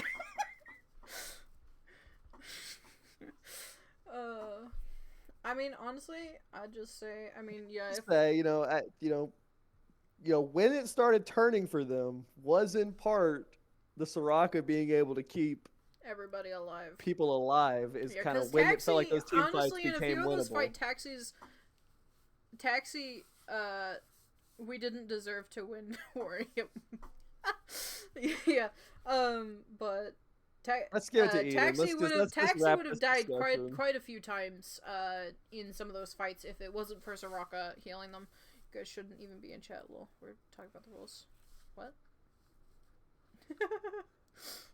Okay. Wrap this discussion. It's going to Eden. It's the going end. To Eden. So how do we get ready for how do we come back from that and get ready for a game 2 though? What do you think? Because as you just said, they were basically winning the game for 99% of it. So do you even look at draft and say, do we need to change anything, or do you kind of just try to run the same thing back? I think you just try to run the same thing back. I ain't even gonna lie, because really, the only reasons that they had lost was just misplays by J4. I think if anything, if we're gonna swap anything, I think we swap Annie and J4 for possibly something else. As to what that would be, I couldn't tell you because I don't know their champ rules. But yeah, I do think the I don't know. Kage found the insane pick they needed at the end. No, I do think you prefer not to fall so far behind and farm, But I do think that's just the nature of that matchup. I mean, not to fall behind to that extent, but But Hui also, I is going mean, to generate an advantage. yeah, I mean, like, really, Annie doesn't need a whole lot of gold. She can just click R, and that's like, I think it was like 1.5 or 2 seconds of CC stunned there. I don't remember So, the exact to number. me, the adaptation I would really like to see is for Big Bananas to hold Taxi's pick a little bit longer. The Hui did do a lot, got a lot of damage down, but because they blind picked the Hui, he had to play into Annie plus Jarvan. Like, I just Yeah. feel like just blind pick the jungle and let Taxi's pick fall. Like, let him see at least one of jungle or mid that he's playing against. Yeah. To me, that felt like in large part that game was so hard because they ended up with all these immobile carries that the Jarvan was able to punish. Yeah. So I I would like to see them switch that up. yeah. I don't know what they would change. I Oh, really we are couldn't in tell you. draft though. Oh, shoot. Yeah, we are in draft. We So are in draft, my bad. bans have come out. The Hui is actually banned away, so that's not going to be an option for Taxi, and they chose to ban away the Jarvan, so that's not going to be an option for Hero. So Big Bananas, instead of first picking Ashe this time, they're actually going to steal away the Milio from Lelouch. That Eden's is going to say, I'm completely just going to fair. take that. Yeah, But that's completely this fair. time around, we're going to just get a Wukong blind pick in the jungle. That's I'm what Hero assuming. must feel the most comfortable on. I mean, it is technically a flex pick. It can go top lane, but most likely a jungler. Most likely, And yeah. I do like that. And I think it's a pretty good pick into Milio because I don't think Wukong's actually a champ that Milio peels very effectively as compared to a lot of other champions. Xayah, the ADC, has been picked here. I quite like Xayah. Uh, I Zaya can possibly go crazy here. It depends on, I, what I is like picked, a but lot. But I don't think Zaya's a good blind pick personally. I think the champion is an insanely good champ which in the Milio right and a spot. Mumu. We're, Wow. we're blind picking. Very strong coming on from Big Bananas early here. To me, I'm not sure if Rim or you already have your jungle most likely picked, so you can't really go jungle Silas unless you were willing to flex the Wukong. But anytime you see a Mumu taken this season, we've seen Silas kind of be that immediate answer. I'm not sure if that's in Kage's pool, but Mason taking the Amumu, and we're gonna get a Morgana. What Okay. kind of support? I'm Okay. assuming here. It could be support, but I will say Morgana mid lane has actually risen in a lot of popularity. It's pretty strong on this patch right now. I don't You understand saw, it, but Ornn has well, been the banned. reason Mordekaiser has been banned. I would actually expect this to be a Morgana mid. We will see for sure in a moment because I assume they're again going to hold last pick for top lane. So we'll That see or it's a either. random Morgana jungle, but I don't find that too Oh, likely. I guess it could be, but to me, it's a safe blind pick mid lane. Yeah, It's for great when you're sure. going up against a player who you don't really feel like you can necessarily match on more of a skill champion. You pick it, you farm, you're impossible to punish, and you're useful.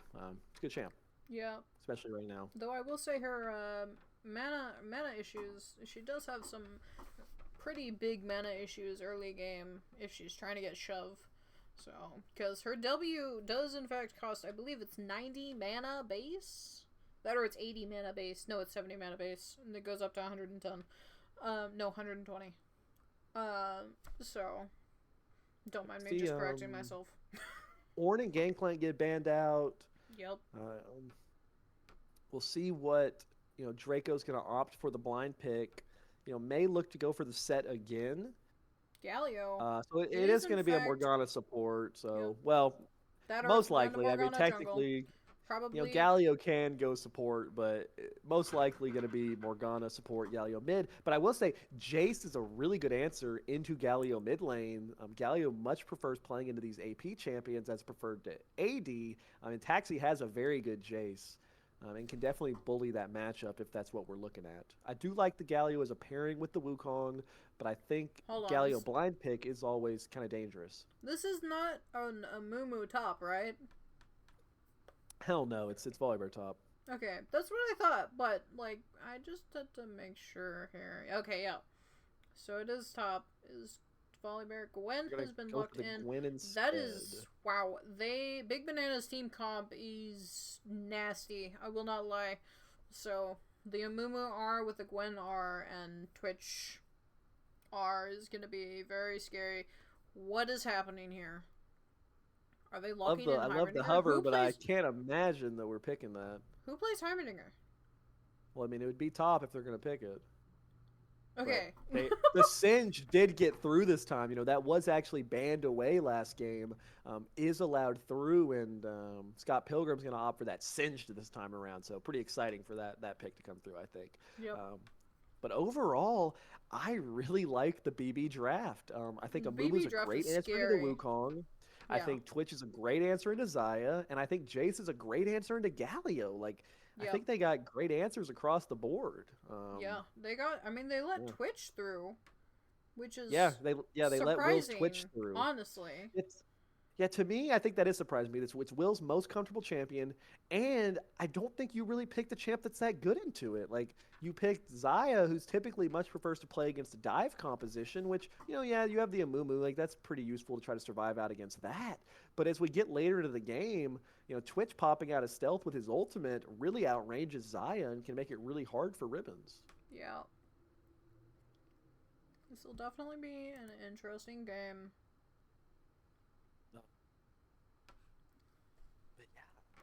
I expect to see, similar story to what we saw last game in mid. I think Taxi's champion just naturally has a range advantage and will probably be able to generate a pretty decent CS lead. I really like the Jace here as the answer. Has a lot of survivability to, get away from things like the Wukong. I assume Jace will go phase rush. That's pretty standard. I mean, at that point, even with the CC of something like Galio, Jace with the ability to use his hammer to knock you away and then use that phase rush movement speed can make him really hard to actually kill. Yeah. This will definitely be an interesting game. I reckon. And Mason going for the Amumu, not typically a champion I feel like you see Mason fall back to that often, but felt like it was the right pick here. I do think it is pretty hard for Wukong to deal with. Because as you're aware, you just pop your ultimate, and even if Wukong's invisible off his clone, that AOE's so big that you're hitting him with it, and it's a really good stop to any sort of Wukong engage.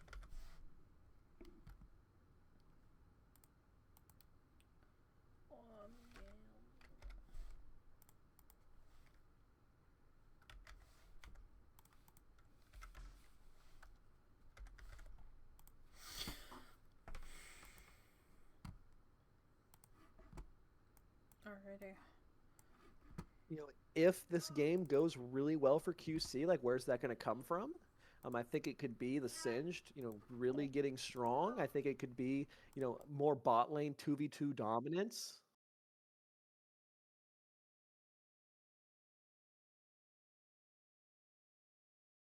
Or perhaps even the Wukong kind of being able to, snowball before, there's a concern about a Mumu kind of blowing him up.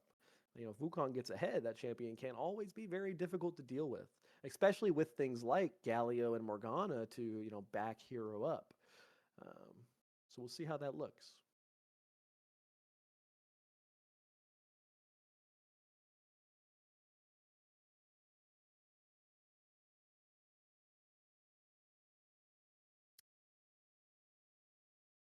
If I had to make a prediction here, I probably would be favoring, the BB draft.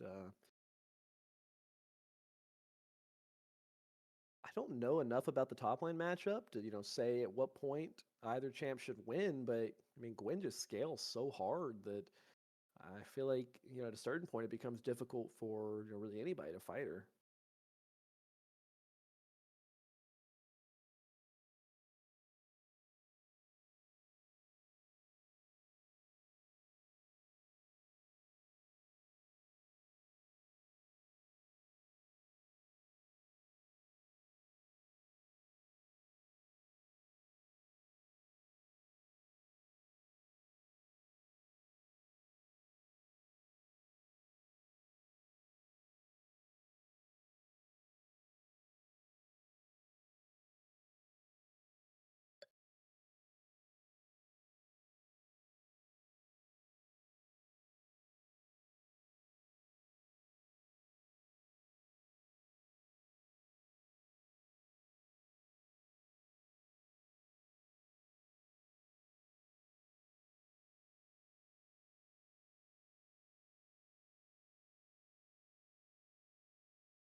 Yeah, as Fuchsia and Jacob just said, let's get the chat turned back up.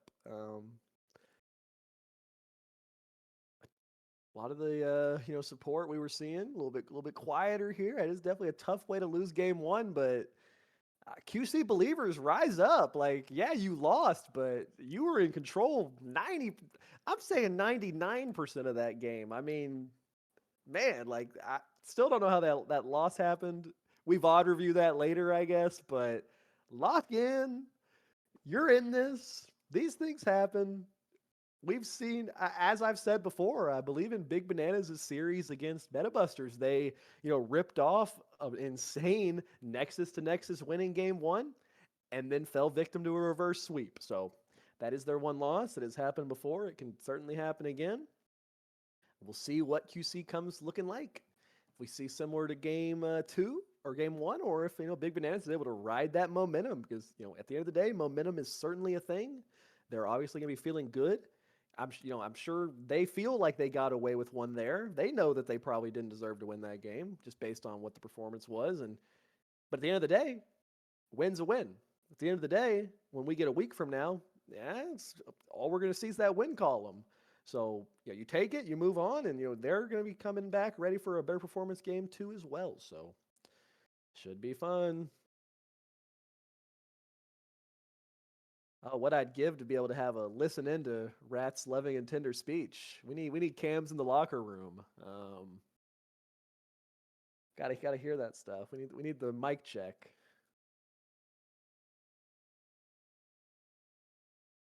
Wait, Boucher says it's in the rules. You can't bring out the belts. Tell that to Dean. I mean, he wrote the rules, but he's bringing that shit out on me all the time. Um, all right, I'm just filling space now by myself. Forgive me, I'm rambling.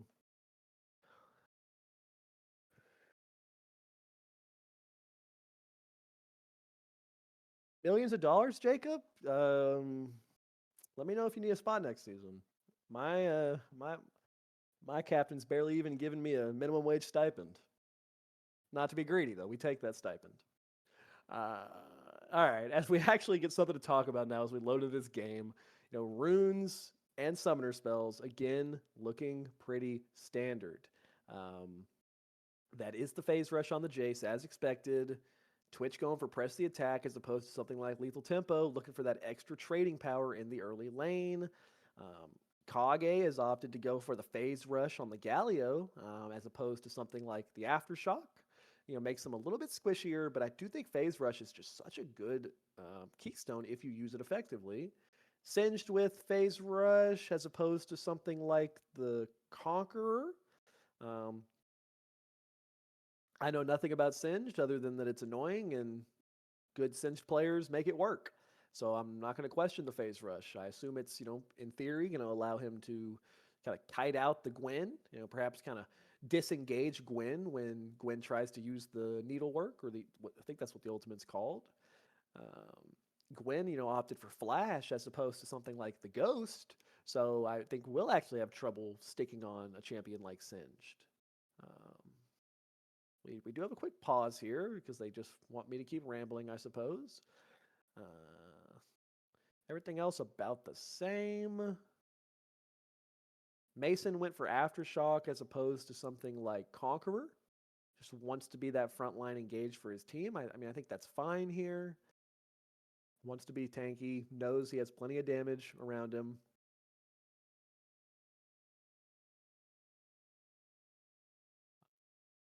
Curious to see how Lelouch looks on the Morgana. I thought they played an extremely good game on the Milio. Not too sure how well Morgana is going to be able to do into something like the Milio. I mean, as we get later into the game, obviously Milio's ultimate can be used to cleanse out the Morgana root if it hits a key member. Spell Shield definitely going to get some value this game for the Morgana side, though. Can dodge the knockback of Milio's Q. Can be really useful at keeping a carry alive when the Amumu engage comes in.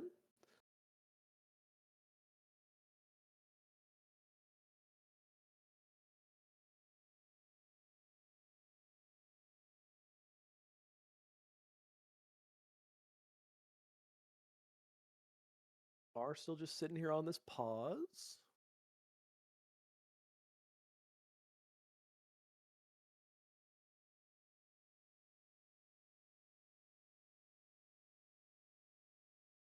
I don't know if any of the mods here are able to make a poll, but perhaps we could get a poll going for who we're predicting can win, or bet some channel points. I don't know if that's possible or not, but might give us something fun to do as we're waiting.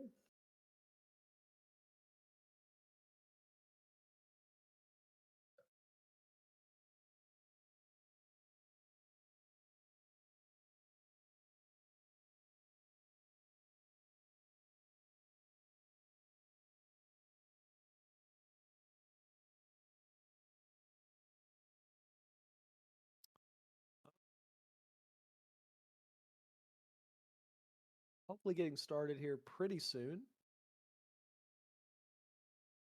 Looks like one side said R. We're just waiting on the confirmation from the other side, and we are in. Okay.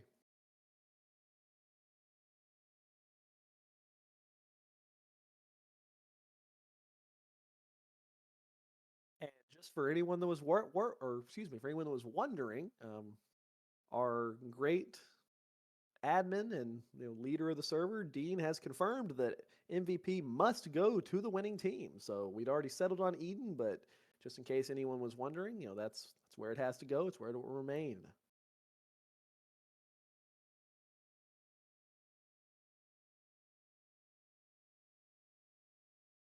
Do like the singed skin quite a bit. Good choice there.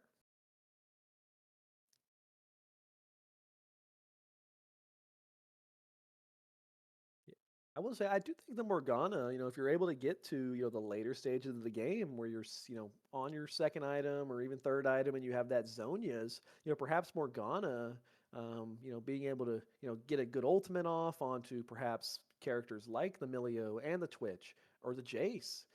And then hitting that Zonias and being able to complete that, ultimate all the way through, perhaps that could be a really big team fight tool for them as, a way to kind of counteract what could potentially be a hard team fight if you're just thinking Twitch would get to free hit otherwise. Um, I do think, though, Will and Eden really got to step it up just in the 2v2 this game. Can't be falling down 20 CS. I don't think they will this game. I would think that the Twitch plus Milio is going to have a little bit more ability to, hold their own. But I don't know. We'll wait to see. A lot of damage down on mid lane. Taxi level 1, just finding good damage, using the Jace range to his advantage. I do think Galio's a hard champion to ever actually solo kill, but should kind of find incremental CS lead. Critical dodge there by Will. Dodges out on that first binding.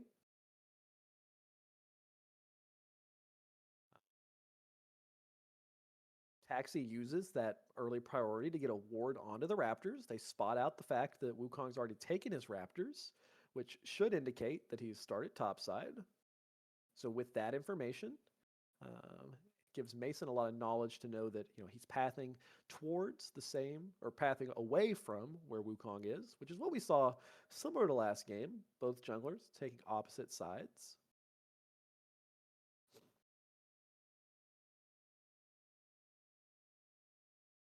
So last game we saw Hero do a full clear bot side, and then he went for an early first gank onto mid and blew Taxi's flash.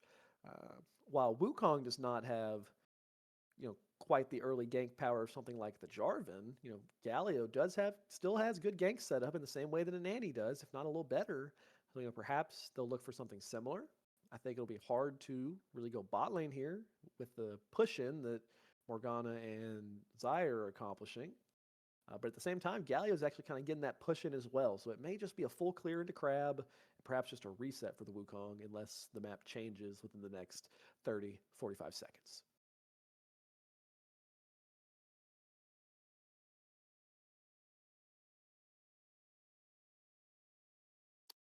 You'll see on the minimap where by Amumu in that topside river, there is a ward down.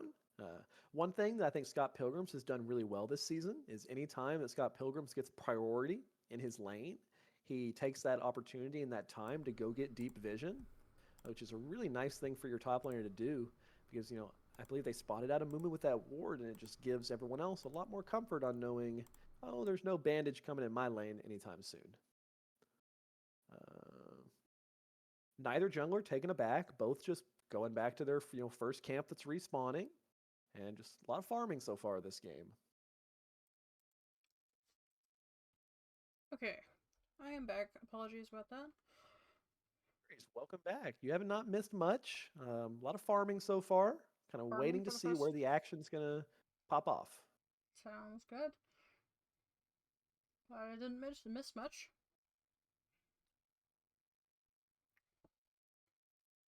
Mason is going to take his first base now, and I expect the Wukong to do the same. Jungler's on very similar timing. Mason actually opting for that Dark Seal, but then choosing to go for the Balmy Cinder. So, a lot of Amumus like to go for that Leandry's first item. It appears that Mason's instead going to take the Dark Seal, give him a little bit of AP, but He's most going the likely old instead school build. opt for Sunfire, which I think makes a ton of sense when you're surrounded by so many carries. I mean, you have a Gwen in the top lane. You don't really need to be damage. You just kind of want to be that front line. And if you pop off, hey, you have Dark Seal, you still have some damage. Taxi has generated a pretty sizable CS lead already. Will doing a better job this game of holding even bot lane, down 8 currently, but better than what we saw last game. But it is just so hard to play Galio into these ranged AD champions. And Taxi, he hasn't even taken a base yet. Once he bases, and I would assume most likely by a tier plus a serrated Dirk, I think it can become really hard for Kage. We'll see what Kage chooses to build, if he's going to go for some early armor, or if he's instead just going to go for some AP. And if he goes for the AP, I think it's going to be really hard to lane against a serrated Dirk Jace. But we will see. Serrated Dirk, honestly, is an item that I'm like, oh, it's just a Dirk. But it really does hurt. Just having that one item.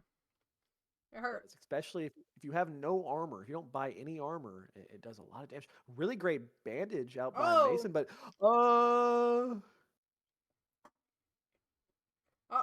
Cinch is just spacing everyone there. Well played by Scott to get out. Wow. Critically, Bartholomew had the flash, so did not die. But nice job by Scott there to survive the gank. That was, Is Gwen gonna die? Is he gonna stop going back? I don't believe so, but Amumu may be in trouble here. He Gets level 6 off the crab. That's critical. Really big. Really big. Oh my god. Wow. That Mason securing that crab, giving him the level 6, just completely turned that play. If he had not managed to secure the crab away from Hero and stayed on level 5, that would have been an absolute wipe. But that's massive for the side of Big Bananas. You not only get the Wukong and the Galio ults out, you kill both. Unfortunately, both kills do go onto the Amumu. I think you'd prefer Jace to grab one of those, but it is going to accelerate the Amumu, looking really strong already. And Taxi's actually opting to go for a pickaxe. So what that tells me is Jace kind of has 2 first item options. You can either go for the Yomus or you can go for an Eclipse. Going for the pickaxe indicates that he's going to opt for that Eclipse. Probably, yeah. I mean, Eclipse is definitely not bad in this game, especially versus a Galio, because Galio does chain CC. So getting that shield and just bonus % max health HP damage from that Eclipse does offer. It's quite nice. Yeah. So. See what that next play is going to be for the side of Wukong's team. Okay, so Lelouch has roamed up to the Grubs, but critically, unlike last game, Eden is also here. We'll see if they actually choose to fight it. Looks like they're going to back off, which I think does make sense. You just used Mason's ultimate. So, why take that fight? Very long. It is, and it's very, very powerful. So I don't hate that choice. You got your 2 kills. It'd be a little greedy to go for that fight. Instead, just farm. That ultimate will be back up in time for a dragon fight, and perhaps that's where BB looks for their next stand. Oh, great damage out of Taxi. Gonna be able to probably will force Kage's Oh, flash here. Critically misses the shock blast. If almost. that hits, it's either a kill or at least a flash. Probably a No, kill there. definitely a kill. Definitely a kill. Yeah, but you're seeing it. It's just so difficult to play the melee Galio into the ranged chase. Galio's actually opting for just straight tank, but even with that, it's just so hard. And Rat with a Matrix level Neo dodge of that Jace Q IRL, I do like that. It did kind of go quite far off. But Um, unfortunately, okay, a so Mason Mumu ulting the decided red buff. to ult the red buff. Um, Uh-oh. that's a little bit tough I for them. think that's a big old fat finger. I mean, to me, to be fair to Mason, I think he's just saying like I don't need it, and trying to give him a little bit more of a chance. Yeah, That'll yep, be yep. my take there. But critically now won't have that for a dragon fight, which is Oh exactly what we no. discussed. Is why you didn't fight Gruz, so you'd have it at drag, and Daniel now will did. not have it. Nope. Critically though, was not on vision, so you know the members of QC should not be aware that he wasted it.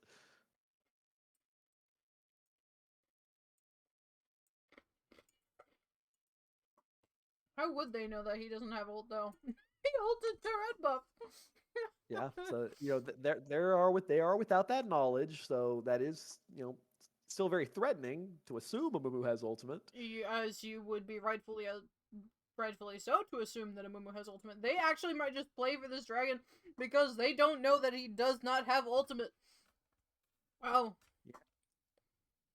And they also don't know That's Cryo. gonna be the case. Yeah, this should just be a dragon for the side of Big Banana. It's gonna even up that dragon score 1-1. Yep.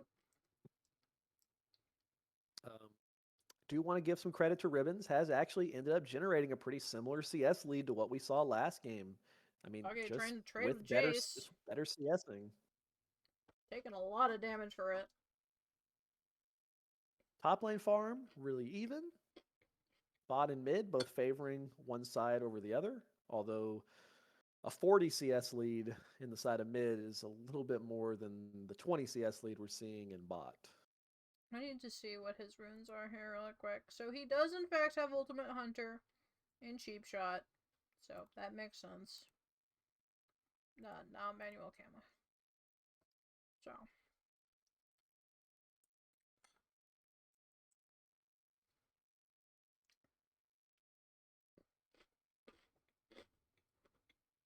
This game. Bounties already on the side of Big Bananas. Mumu and Jace, well, Jace's fell off immediately, but Mumu with a very small bounty right now. So, that is a target you could potentially look to shut down. Yep. This game is pretty relaxing for the first 12 minutes. Though, honestly, if we get a game similar to what happened, last Watch game. Wukong here hiding in that bot lane bush. May look to go on them and Oh. deny them access to the turret. Q is missed. Oh, Flash coming out, Ultimate coming out from Twitch. That I like was the patience there by unfortunate. Hero. I That like was the patience. unfortunate. Didn't instantly pop his ultimate. Just kind of threatened him. Got the flash out of Milio. Got the ultimate out of Twitch, and now Wukong retains his ultimate.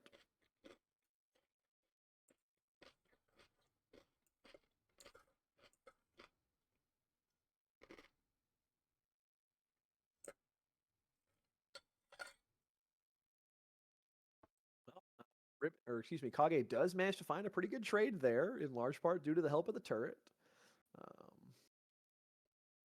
Taxi got to be a little bit careful. I don't know if you want to be getting taunted under turret. A little fortunate that Wukong was not closer. Yeah.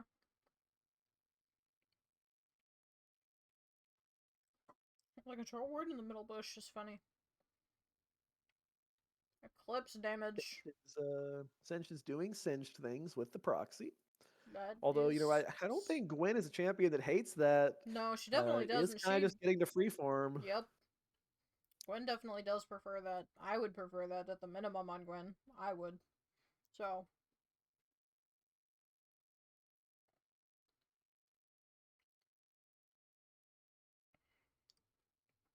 turret plating is now down.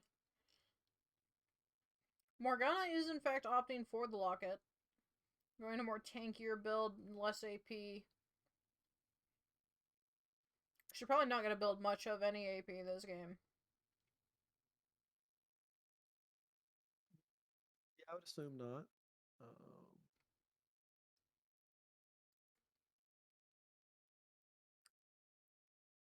To be honest. And I will say to the discussion in chat, I don't know if they do need Rad and Jakar. I mean, sure you'd take them, but it's not like game one was not right in the bag. No.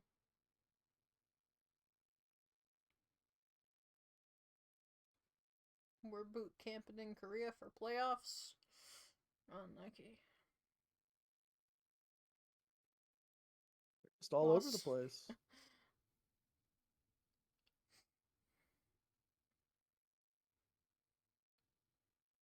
There really is nothing to comment on. And I feel like I should be saying something. No, But there's nothing to it's say. a slow game. There's nothing Slow to game. say. Yep. You know, as we look ahead, we have Dragon spawning in 50 seconds. Perhaps we'll find a fight there. You know, Wukong did just complete his Triforce. That's pretty big. You know, as we gear up for like a full-fledged team fight, my eyes are really going to be on Ribbons. You know, what can they accomplish on the Xayah? Oh, both barriers did I and say team ultimates fight? How flash about just yeah, how about just blow 1v1. Twitch's Just flash? 1v1. Oh, red Oh, team it's a steal from stole Hero. the That's Herald, massive. but he has not gotten the Herald. Wait, who took it? Who got the Herald? Okay. So it was okay. It did in fact go to red team. I don't know why. I think went on to Singed there. I think Mason thought that they had gotten the Herald, so he flashed to try and get that before dying. However, he I see that. Crit, That's a great steal away by Hero, and just really nice job by Kage there. Found great CC into a really good ultimate. And at the same time, you had Scott Pilgrim's kind of running wild in the back line. So really great answer. You know, the side of QC was biding their time, and you know that was their moment to strike, and they executed. Oh, never mind. Sorry, it won't be feats because there's not been 3 kills happening in this game for either team. I was gonna say, that might be the 3rd kill. Oh wait, but that's first tower. So feats does in fact go over to red team. Yep. Red team. Great stuff. Great stuff out of QC. Really calm early game, and then just waited for their moment. Had the one hiccup at that first level 6 fight, but stayed patient after that, and waited until they found a good opportunity. And now they've gold's even, basically just straight up even.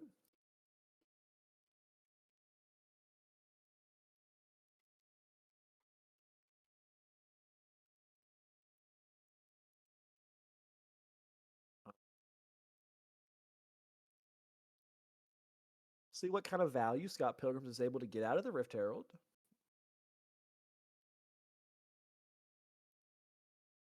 He's looking to open up top turret, probably. He does. They have lost mid turret. I don't think it's. Yeah, I don't think he wants to use the Rift Herald for that turret alone because it's really not needed if he can ever actually get on it. But without Wukong or someone coming up there to back him up, probably won't be able to get it. I do want to say I don't think it's too threatening yet, but as we get later into the game, really gonna have to monitor how well Ribbons and Lelouch and anyone else that chooses to step up on the mid wave is playing around Twitch invisibility. In the same way that we saw BB continuing to get caught out on midwave last game, a lot of danger of Twitch popping up on people this game. That is Gwen's ultimate coming out.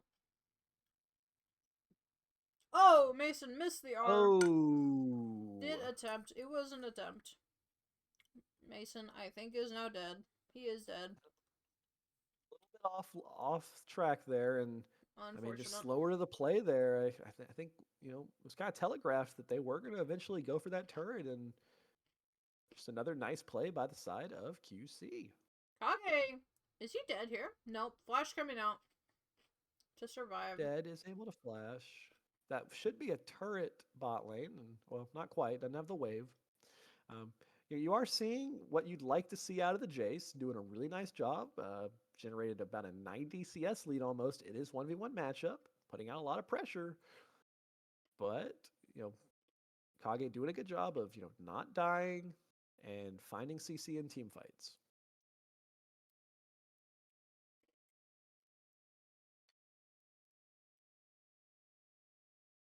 Scott Pilgrim's also extremely scary, farming 11 CS per minute. I mean, just absolute, farming domination on 2 items with the feats of strength Swifty boots. Very, very scary singed here. And they did ban that last game and let it go through this game to ban out something like the Ornn, something like the Gangplank. So, despite winning last game, they felt like the Ornn was such a problem that it needed to get banned. And Scott Pilgrim's just saying, sure, I'll just go on to the Cinch and have a really great game too. Ornn is a very strong champion. Oh, We'll Taxi. see how this 1v1 looks. Uh-oh. I think Scott Pilgrims might have gotten a little too overconfident here. Has been playing against the Gwen, but you're full damage against a Jace, and that's great damage. That is Otacon though. That is Otacon. Taxi's teleport is coming up, but Amumu is so far away that I don't know if they're actually gonna be able to get there. We'll see what Gwen's doing. Right now, Gwen's just putting damage onto the objective. Okay, they do get one back. TP. Jace is coming in. There's a turret, though. Critically, there is still a turret. I don't think they care. Oh, Twitch is behind them. Yeah, Twitch is dead. Oh, great flash out of Hero, though, just to punish that immediately. That's completely, yeah. Oh, sticking around a little bit, though. TP out of Singed. Singed is going to be behind him here. Amumu forced to flash. Taxi Singed might is be dead. Going crazy Taxi this time. is dead. Emilio ulted. Okay, lots happening. Lots happening. I like the Otacon take by QC. You saw that they sent 2 bot lane. So it's a good Otacon take. Nice job by Big Bananas to get some kills back, but ultimately I think if you're QC, you're pretty happy with how that turned out. And this should just be a dead Mumu.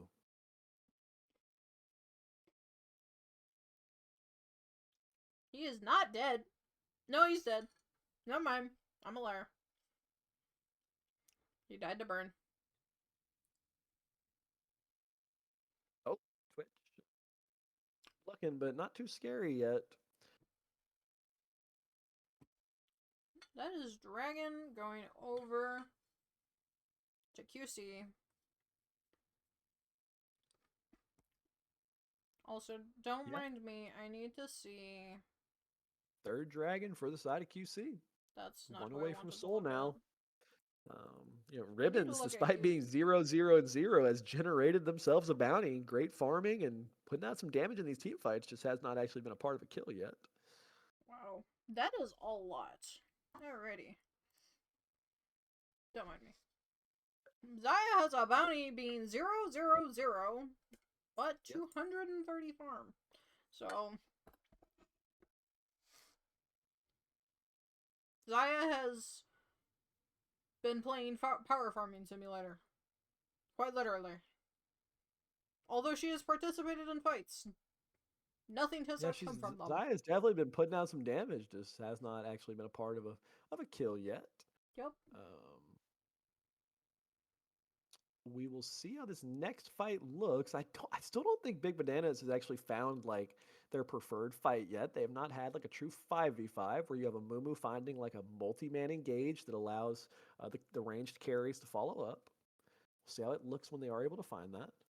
Mason's been solo ulting quite frequently, so when I can't say Mason's looked super comfortable on the Amumu. No, yeah, for sure. Amumu also is like really, really easy. Okay, what is happening in the stream chat here?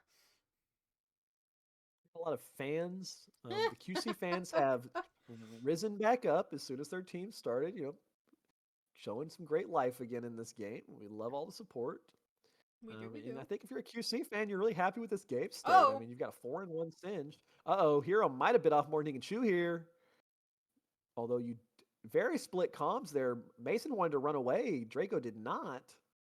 Draco? And for good reason. Draco just finds that kill. Is her name Draco?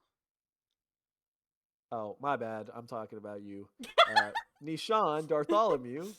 I was like, Draco? I'm getting my top players that start with Huh. D confused. Oh, Zaya's gotten a kill.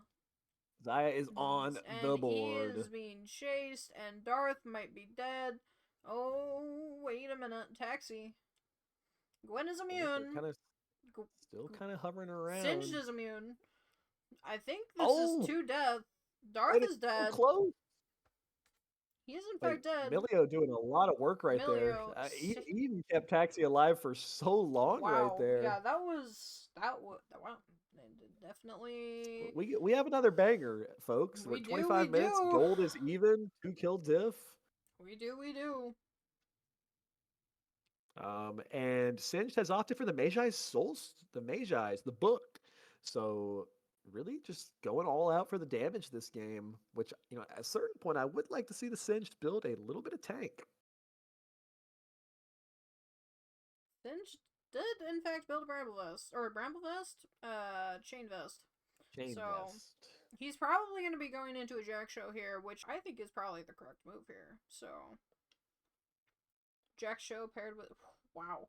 Singed is not okay. Sorry. My brain is just now, comprehending how, crazy Singed R is.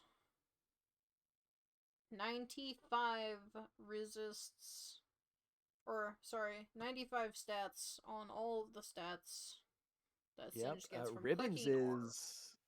Ribbons is now on 3 items. Zaya is looking so scary right now. Has both summoners up.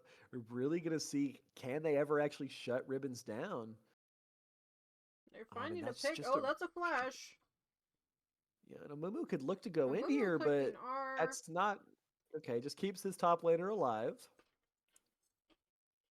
That's a jungler. But that should be potentially what they feel confident enough to start the Baron. You definitely take it really fast.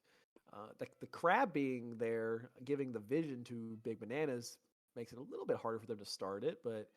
Zaya is just going on it. They're trying to find a... Oh, he went in on the clone right there, and Taxi gets flipped back. Speed. Singed is running. Will's on the side, doing a lot of damage, though. Flash is in as the Twitch. Ribbons is one hit. Elf is alive. But gets to the point. Triumph saving. Oh, that's another death. Wow, that is Baron.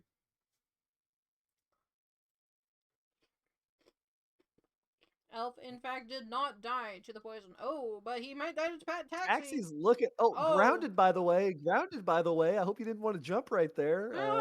I kind of see the vision, but Scott Pilgrim said, no, sir. That's unfortunate. And that's just going to be Baron in what was a really close, even game has now ballooned to just under a 5k gold lead for the side of Qualmless Chillers.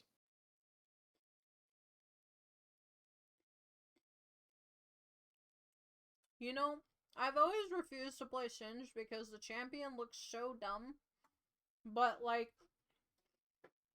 looking at it now, it's like, holy. Also, it is not a Jack Show. It is a Randuin's Omen. That makes sense. Okay.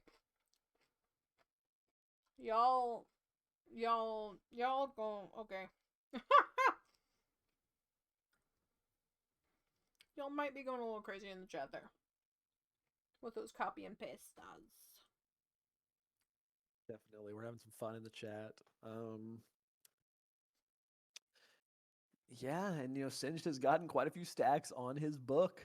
Very, very strong. Has the Deadmans, is moving at Mach speed.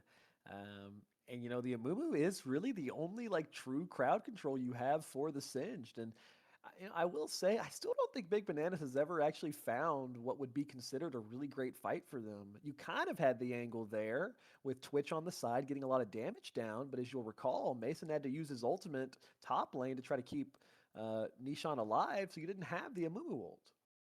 And again, it's just another Amumu ult that's having to be used defensively to try to run away. I just don't think we've ever gotten to see a great Oh, Amumu ult this game. They're just getting wiped now, and um, all the shields and healing coming out. yeah, Holy. yeah, and at this point, with death timers, it should be at least an inhibitor, potentially more, because they have the Baron and just a really Gwen great is alive, game two so she's the answer. only one. She does have R, but I don't Yeah, I mean, think I've she's gonna seen fight crazier things us. from Gwen, And I but I don't think. really see what you can do. Oh, that's a root. Oh, that's grounded. Oh, Gwen is Great root by dead. Lelouch, and yeah, Zanya's that's just coming gonna out from be a Scott. That very is game. great game two. Game 2 going to QC. Wow. Uh, really well played to everybody. I mean, I think the only really like poor play out of the side of QC was that Scuttle Crab at level 6, where they double died. But other than that, a really clean game. A lot of patience in the early game, and as soon as they had their advantage, they just never let off the pedal. Yep. I thought they all played pretty well. Lelouch had an amazing game of Morgana. Ribbons deathless.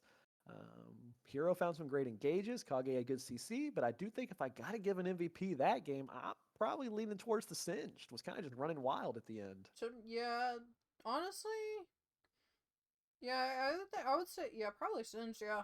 Singe definitely did go, he went a little nuts, so he went a little crazy, so I would say Yeah, I let's think give that Singed to is Singe making a there. lot of you see the damage there. Singed most damage in the game, quite a lot. And I think everyone on the team played well, but I think it would be a little bit unfair to not acknowledge how much space Singed was creating for champions like the Xayah. Just going wild in that back line gave a lot of space for the other members of his team to just kind of step up, do damage, and not really get focused down. So really great answer by QC. And we'll see what game three is looking like. For the first time of the series, Big Bananas is going to have side selection. And they threw And Quantum onto Team 1. yes, so Big Bananas now with the first time having side selection is going to switch things up for us. They are going to take that red side. We'll see what sort of value they can get with the last pick because both games Scott Pilgrims has found really good performances with his last pick on red side. This time around, they'll most likely be able to give that to Nishan. That to me then indicates, what is Scott Pilgrim's blind pick going to be? Is he willing to just blind pick something like the Singed, something like the Ornn that did so well? I would think the answer is probably yes. Perhaps in first phase before those second round bans come through, we will see. Um, I don't know. I don't think you want to play against Singed again. Maybe you think you have a better answer into it, but I don't even think that was like the worst comp to deal with a Singed. They just could not do it. Yeah. Although I will say it does appear, just from looking at stats, which, sometimes reliable, sometimes not, it does appear that Singed is actually a pretty high win rate into Gwen. So, perhaps you feel like if you can get a better matchup there, maybe it goes a little bit better for you. But Scott Pilgrims just looked so comfortable on that champ and got so much value down that I would personally be a little bit nervous about giving that to him again.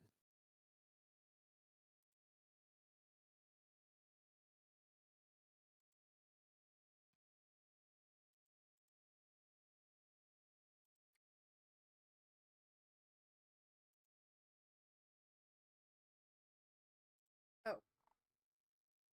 Wrong person.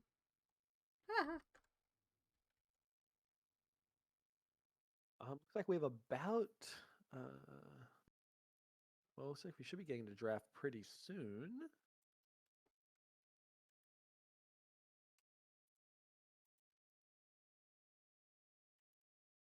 Just kind of excited to see what both teams go for here. I will say I didn't love the Amumu for Mason. He looked way less comfortable on that pick to me than he has on some of his other champions. Never really found what I'd consider like a great Amumu ult that game outside of perhaps the first one. Like, really seemed to struggle, was constantly having to use it defensively or to try to, save a teammate. Whereas when you're picking a Mumu, ideally the way you're playing that is, that's an engage tool. That's how you're starting a fight. You're jumping onto their backline and, frankly, Ribbons was barely threatened at all that game because of how much, they're having to worry about the Singed. Yeah. So I'd like to see Mason go back to something a little more comfortable for himself. they're banning away the Udyr, they're banning away the Echo. Perhaps maybe you could look for something like the Volibear that he's shown great performances on so far this season. Just confirming, Ribbons is their jungler, Quantum's jungler, correct? Ribbons is the 80 carry. And we are into draft here for game 3. Bans are coming out. Bruh. So far, bans are staying the same as game 2. My bad. I'm a little bit late on this. Properties. And, so yeah, away ban stays the same. We'll see if are they going to continue to ban away the Aphelios. No, they're going to be willing to leave up the Aphelios and instead are going to ban the Singed. So I would expect to see, Ribbons most likely take that Aphelios. And yeah, that's just your obvious first pick here. And there it is. What's Will's answer going to be? Aphelios Jinx is a long time kind of trade of champions. You saw that at the pro level in years past, and that's what we're going to get here. So now it's what enchanter do we prefer? Both teams have picked and lost with Milio. Not really to the Milio's fault either way. But Eden with first selection here on enchanters, gets the choice. And it's going to instead just blind pick the Soraka, won with that in game 1, feels comfortable with it. Lelouch now, with a little bit of an opportunity to take their pick, is hovering the Renata.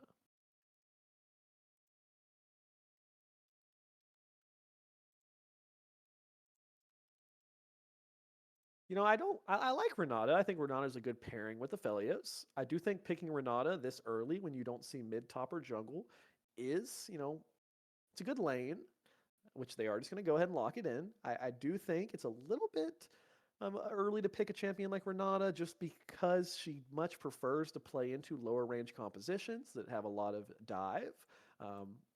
We'll see, big bananas. How will they, pivot around that pick already existing? Kind of you're discouraged from picking those types of champs. But at the same time, that has seemed to be what they want to play with things like the Vi, with things like the Amumu. And for the blind pick, we're going to lock in Lissandra blind. Another champion Kage is really comfortable on, although I will say, I do think Lissandra is a very punishable champion when you take it blind. Oh, yeah, Taxi hovering the Lux right now. I would actually really like the Lux here. I think Lux can do well into Lissandra. You outrange pretty hard. Taxi has also enjoyed the Rise a lot this season. But looks like we are ultimately just going to lock in the Lux. Makes a lot of sense. This is 3 games in a row where Taxi is going to have had massive range advantage in lane. I expect to see a continuing trend of, a little bit of a farm lead.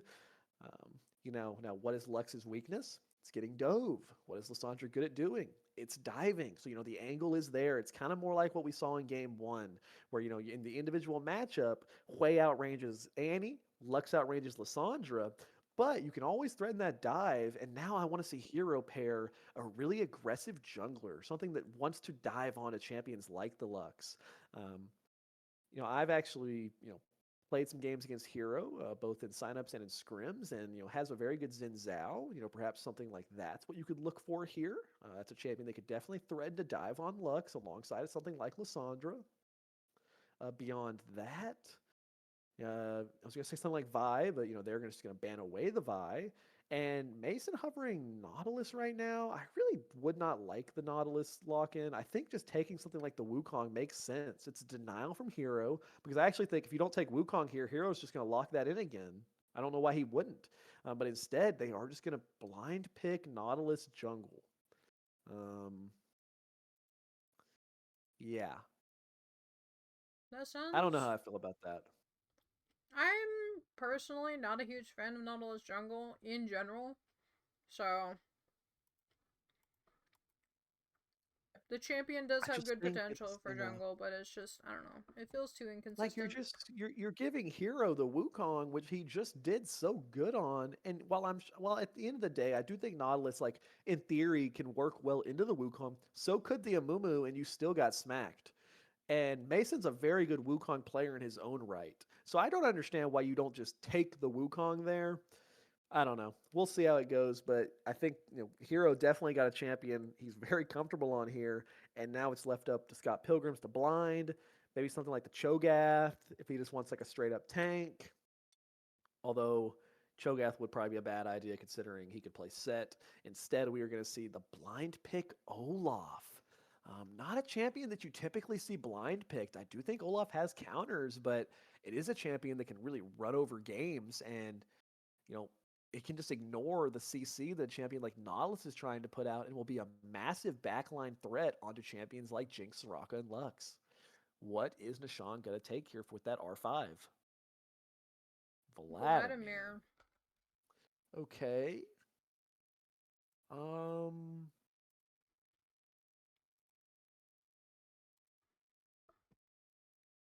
don't know. I've never seen Deshaun play Vladimir. I think Vladimir is a pretty good champion right now. I've not personally like played this matchup. Clearly, they're taking Vladimir because that's what they consider to be a good matchup into Olaf. We'll see if it's able to be executed to that level. It is a champion that I think Olaf should struggle to ever be able to solo kill. But if you're QC right now, I feel like you just got straight comfort across the board. And it's a pretty straightforward, easy comp to execute. That your top, mid, and jungle all just go in.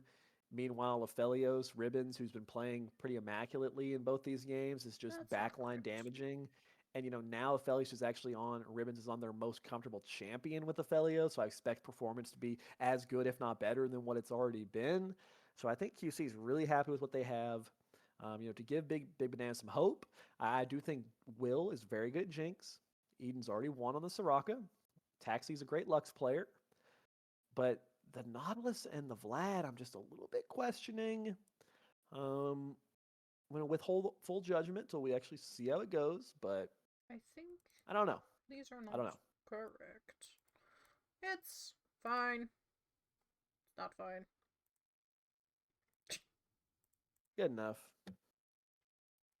I don't know why it's not working. That makes no sense. It only gave me 2. Crap. It's fine. It's fine.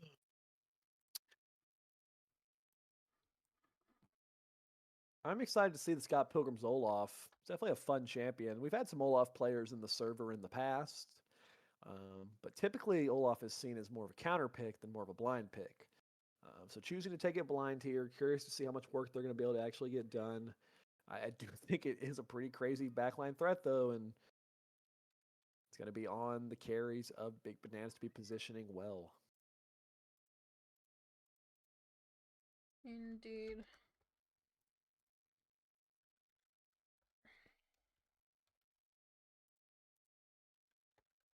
If I had to give a prediction, I do think I am going to predict QC to just based on form that I've seen in these 2 games. I think QC's probably a little favored here, and I do like their draft a lot, but I do think Big Bananas has windows, has opportunities, which is always what you want to see. Yep. I will remind everybody, this is the battle between first and second place. We are here in game 3. This series has massive implications on the final standings. If Big Bananas is able to win this series, they will move into first place currently. And, they'd be setting themselves up with a really, serious, realistic chance of ending the season in first place. And, while either first or second, you'd be happy with either, critically what first place comes along with is the opportunity to choose your opponent in round 1 of the playoffs. So, being in that first place slot does have a pretty massive benefit there. So this is a very important match. Yep. Very interested. I'm glad to see this game going to game 3, though. I will not lie. Because I want to see who ultimately comes out on top here. Is it going to be Big Bananas or is it going to be Qualm? I almost said Quantum. As we look at the champion matchups, pretty even all around, like 2-3, 3-2, 1-0. Oh no, this is actually still the matchup. I was gonna say keep in mind those are not correct. Yeah. But I will say, champions to watch. Scott Pilgrim's 2-0, 29 KDA. Scott Pilgrims has a 29 KDA on the Olaf in the server. That's pretty disgusting. That's kind of terrifying. That number is either getting halved or he's winning. I mean, I don't know how else to put it. We will see if they're able to shut him down. One thing is, I feel like the Vladimir. It's I'm sure it's going to be hard for Olaf to ever kill Vladimir, but I just expect Olaf to just get to kind of free farm. Like I don't think Vladimir is really going to have kill angle onto Olaf, at least not early in the game, obviously. So I expect Scott Pilgrims to kind of just farm really well and then show up in mid game team fights and be a pretty big problem. So I'm curious to see what is really the thought process behind the Vlad counter. Is it you can't kill me in lane, and then I scale and I'll threaten your back line, or is it at a certain point I can beat the Olaf 1v1? I don't really know. The Because if the sustain game Vlad plan, does have is quite strong, but yeah, but my worry is, and I'll get your thoughts on this. My worry is if the logic of the Vlad is I pick it, I don't die to Olaf in lane, I scale, and then I'm a team fight threat. I, Renata's a great pick into the Vlad, so I think it could be difficult for him to actually find big value in team fights if you're going up against things like Renata or like Lissandra. well, that is assuming Vladimir does save his E, or sorry, W. Vladimir can in fact dodge Renata R with his W, so That's true. Cannot dodge the Lissandra R though. If no. that's clicked on you, that's clicked on you. So Yep. will be some concern there. Um, at the same time, if these engages are kind of fumbled ever, like we kind of saw at the end of game one, to where Hero on the Jarvan found a few bad engages at the end, and Will was able to live. If you give Jinx a reset, that movement speed could be all that Will needs to be able to kite out something like the Olaf, to be able to kite out something like the Wukong, um, and then try to turn a team fight. But I don't know. I'm really excited to see more of Ribbons Aphelios. It's been a champion that's been banned away from Ribbons a lot, and when Yep. Ribbons has gotten the champion, has performed really well. And I always love watching that champ because it's so unique compared to a lot of other AD carries. And anytime you see a really good Aphelios player, it's just fun to watch. What they can do with it, because depending on what guns are available, it really switches up their power level, and what kind of fights they want to take, and what kind of threat level they're putting out. Yep. Definitely agree there.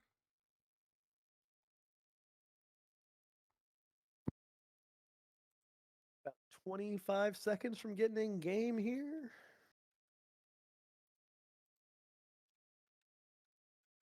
I'll be curious to see what summoners everyone has. Is Vladimir taking Ghost? Is Olaf taking Ghost? I would expect Olaf is. You almost need Ghost on that champ. But does that mean he won't have Flash, or is he not going to have Teleport? Those answers, we will get those answers in a moment.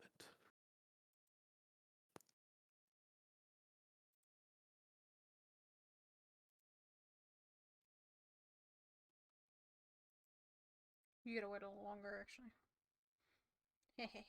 Okay, so yep, we got ghosts on both top laners. Critically, no teleport for Nishan. We'll have to track, how difficult is their map play later in the game without having that teleport.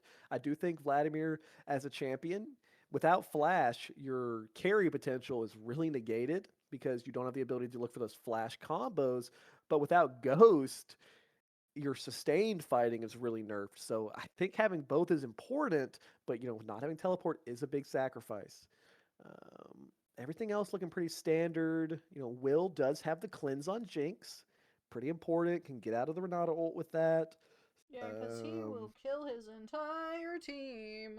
yep, kind of a mandatory take against Renata if you are such a hyper carry. Everything else looking pretty standard. We got some dances happening here in the mid lane. Yeah.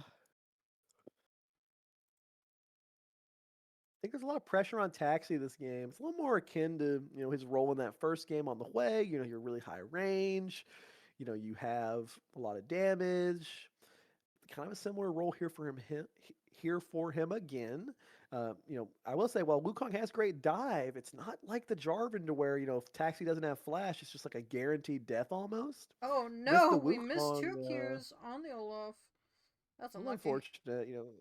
Critically, against Wukong, if Taxi doesn't have flash, so long as he's able to land the binding, that actually makes it really hard for Wukong to go in on him. But I don't know. Lanes are starting. We'll see how much action we get. I expect again it's going to come down a lot to where the junglers want to go. And if you're taking Nautilus jungle, I gotta see you finding good ganks. So a lot of pressure on Mason here to make stuff happen. Yep. Scott is just gonna smack him. Smack him. Those Olaf Qs are so annoying. They really are.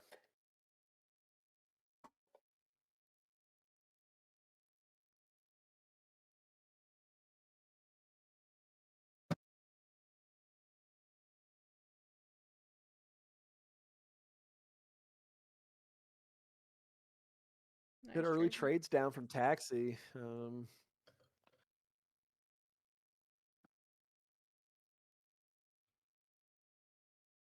I will say I expect Kage to be able to hold the farm a little bit closer this game than the previous games mid. Lissandra's Q is a really good tool for farming. Yep. Yep. This should be an interesting game for sure. Farming. We love farming. A little bit of fighting. Okay, I so think. Oh. also this is the first time all series that junglers are actually pathing the same direction. So we may actually see some early game action at a crab here if they both try to go for it. They probably will. Nautilus or yeah, I think Nautilus probably knows that he is, however, pathing bot side. I'm not 100% sure who pinged that though. So somebody knows.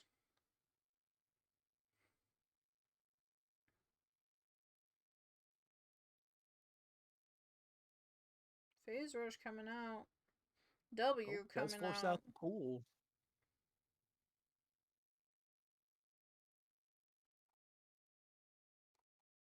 I think a little bit of a premature pool Two there, and ghosts coming out.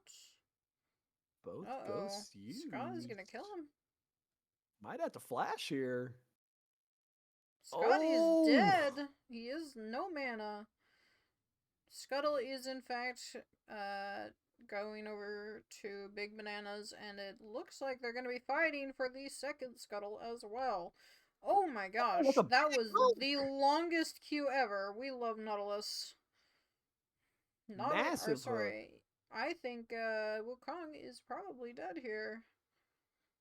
Oh, the hook. Oh, the Oh, flash. oh, Oh. wow. So they do One end for up getting, two. yeah, One one for for one two. for two. Yeah, 1-for-1 in the jungle there.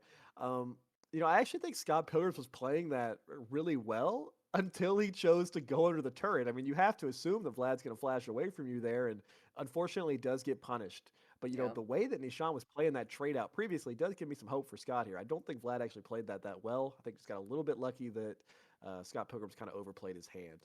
Yeah. Nice job by the junglers there, both finding good damage, both getting a kill back.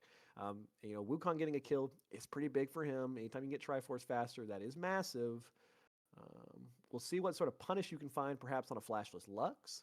Maybe as soon as both mid and jungle for the side of QC get ultimate, you could look for something on Deluxe as an angle. But overall, both teams still fairly comfortable with where we're at. Although we do have Wukong coming, or excuse me, Knowledge coming top right now, and Scott Pilgrims They has no do ghost, see has no him. ultimate. This hook needs to hit His though. hook has missed. That's Misses the hook. unfortunate. Olaf That's gets tough. out. Yeah, and Mason actually has not backed yet. Just going to be taking his first base now. So that is giving Hero a little bit of tempo on the map. Yep, Has gotten yep. his first base off already. Is already back onto his camp. Meanwhile, Mason just completed it. Uh, I don't think Nishan's getting a ton of pool value this game. That's where if I'm going to be critical of the Vlad at any point right now, I think he's kind of using the pool not at the best times. He's That afraid. cooldown is so long.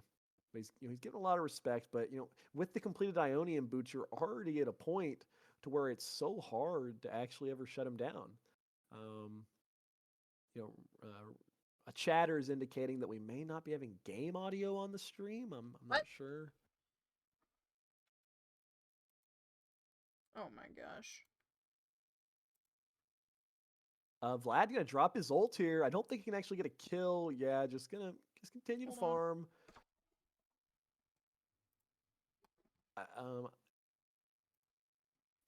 does appear that Give me 2 seconds. we are currently trying to fix it. Lux steals the dragon away from QC there. Double root out of Lux too. That's the wrong one.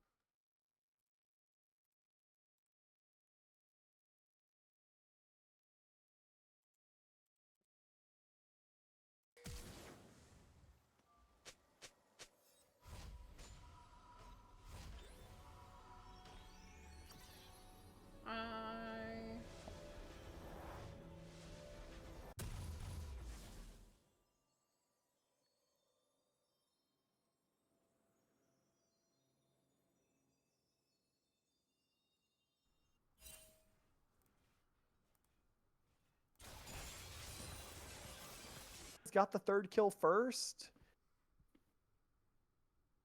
Oh, apparently now game audio is working, but they can't hear the cast. Yeah. I'm working on it. I'm working on it. We're back. I'm working on it. I'm working on it. You're so good. You're so. I good. had to add a few other things, so I am back, everyone. Do not worry. Ribbons is just flexing on them right now, and that's why you banned the Aphelios. Straight up solo kills in the 2v1, gets the ultimate advantage, and I mean that's why you ban Aphelios. Enough said. Great play out of Ribbons there. Okay, can you guys hear everything? I believe In chat? We'll see. I do got to say though, just Ribbons has been the most consistent performer, in my opinion, on QC this series. Just playing so You well guys can't all hear. 3 games so far. Hold on. Apparently you are doubled audio now. Yep. Hold on.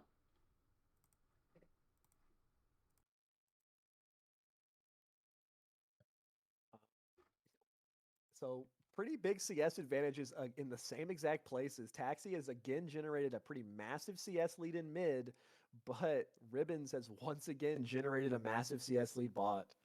And I think you've just seen, even when falling behind in CS, oh, well, I'll hold that thought as we got to fight out top lane. Oh, it's so close. I think Darth can get this. Does have the flash if needed. Doesn't even need it. I guess that's the power of the Vladimir kind of counter pick here. Even with the heel cut, Scott Pilgrim's just struggling in that 1v1. Are we good now? I think we're good now. Okay, Game audio's back. Cool. Let's go. I had to. Okay. Oh, Kage. Oh. Ooh, almost. Big damage. Honestly, if Flex had Yeah, I have like 5 different audio sources, so I have to adjust things accordingly. So. Yeah, so I will say, you're seeing the power of the Vladimir counter. Has found, I think the first kill was just Scott misplaying. That kill just seems like it's going to be hard for the Olaf now. Lelouch may be walking a little too far here. The hook does land. And that's just going to be a kill. Ult Nice was job by not Mason. used. It was good that Renata did not succeed in getting her ultimate off. Because that would have been a big unfortunate. But what I've been trying to say is they keep fighting when I'm trying to say, okay, I'll hold the thought again. These have a massive damage now. Oh my god, what is Olaf supposed to do at this point? Jeez, Darth could flash here, and yeah. Oh my. Oh? Perhaps the movement speed can get him away? The movement speed, in fact, does get him away. Engages are happening both sides, mid lane. Oh, Jinx ultimate. Oh, Jinx ultimate almost connecting. And that will just be everybody getting out in the end. But what I've been trying to say for the longest time is we've had massive CS leads both in mid and bot every game, but critically, Kage's playing these champions where, I mean, you don't want to fall behind that much CS, but he still has value, like found good Annie ultimates, found great Galio CC, and on Lissandra, once again, as long as he can get in a team fight and press ultimate, there's value there. The bot lane, the CS lead bot lane is a lot more concerning to me because on a champion like Jinx, you just want gold, you just want items, you just want farm. And so, Ribbon's just, again, dominating that lane. Ultimate coming out. Berserk, it does hit both, however, no value gotten out of that Renata ultimates. Though, you do get Flash Taxi's was flash, which is burned, good. yep. Yeah. But now you have no Wukong ult or Renata ult for this dragon fight. Whereas you still have Nautilus ultimate up, which I think that could be a pretty big tool here. Critically, Ribbons is going to have flash and barrier. Watch Ribbons in this fight. Scout seems Doesn't to have be the having some completed, fun there. doesn't have the Ooh, completed Kage barely alive. item. They are in fact going to be fighting this dragon. Uh-oh. Yeah, Well, Ribbons has Lausch the getting Inferno caught. zone. Uh-oh. Nautilus just going to walk up.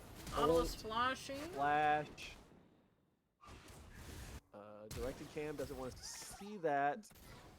They are Oh sort my of gosh. how does that hit? Okay, I don't know. That Jinx ultimate. He is in fact does alive. live. And yeah, that fight just went really well for the side of Big Bananas. Gonna be able to grab this dragon. And I'm a little concerned now if I'm a QC fan. I mean, you have Ribbons playing really well and still farming really well, but the big difference this game is you're not getting the better of top lane like Scott Pilgrims has the previous 2 games. We're seeing that last pick red side counter pick is, for both top laners, has been super, super valuable. I mean, it seems whoever's kind of getting that counter pick to be able to get the better of the matchup, and it's the first time that Nishan's really shown a big level here. That's Vladimir R. Yeah, I think that was an R early pool. and Ghost. Ghost popped on. Oh, Sorry, Vladimir. Vladimir Ghost. Vladimir Ghost. My bad. I think Scott might have had a rundown opportunity there, but critically did not hit that last axe. And I don't know, man. Like if you can't beat Vlad at this point, I don't know how it's gonna get any easier. Yeah. Range versus melee. At that previous fight, Lelouch did kind of get caught there to start. You do want your support to be a little bit further back, closer to the Aphelios. I think if they can get more of a structured team fight front to back, where it's harder for them to actually reach onto Renata and reach onto Aphelios, it could look better for them. And as we'd already mentioned, they didn't have ultimates from that mid lane play and still chose to take the dragon fight. We have not yet seen like a true 5-on-5, 4-on-4, where all ultimates were up even.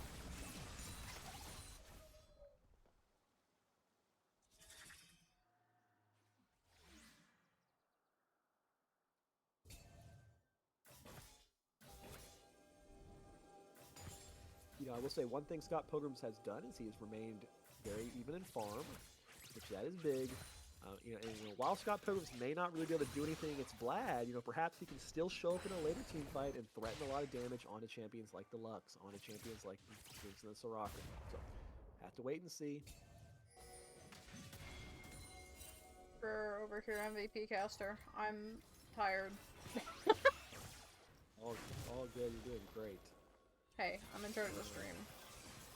You have the hard job. I literally just show up and yap. I have the easiest job.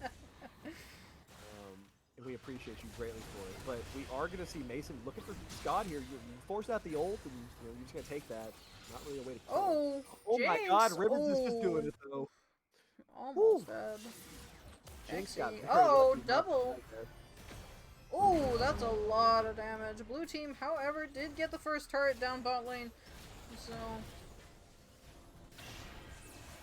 this is going to be the third objective. I don't know who got feats.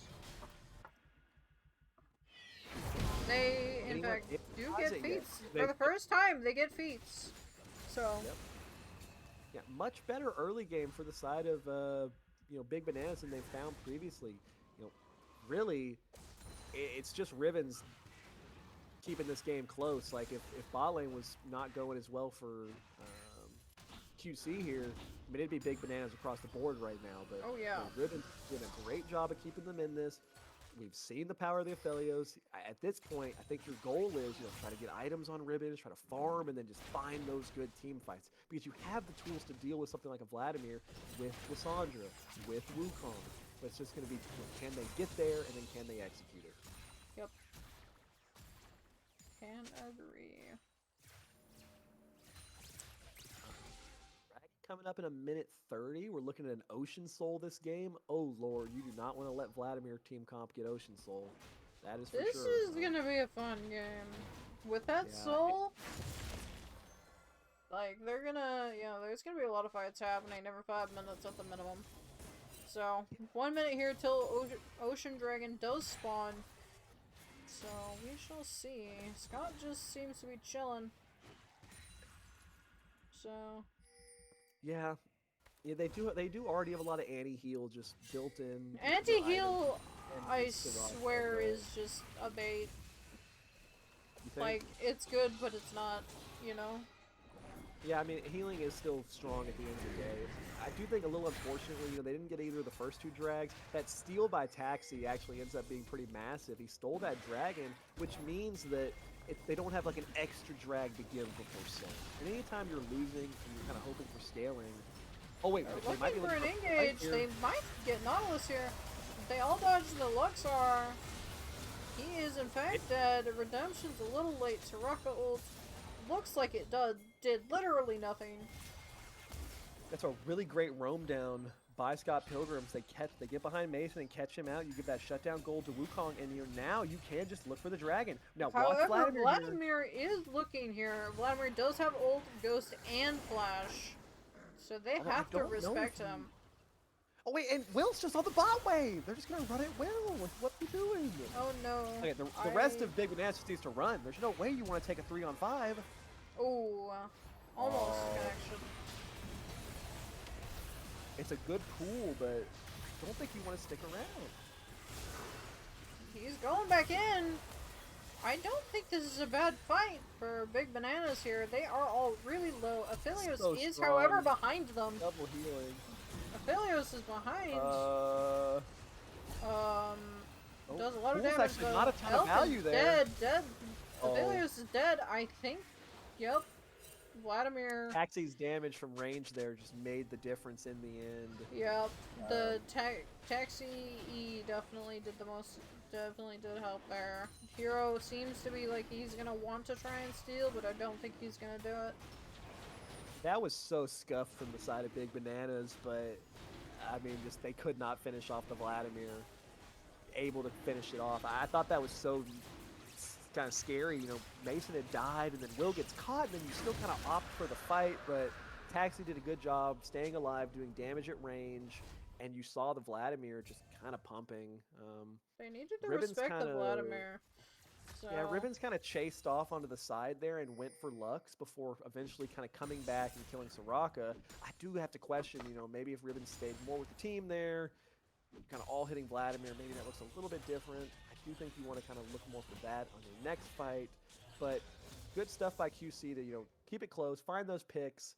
And if BB does not clean it up, I think next time it could be a little bit more disastrous for them.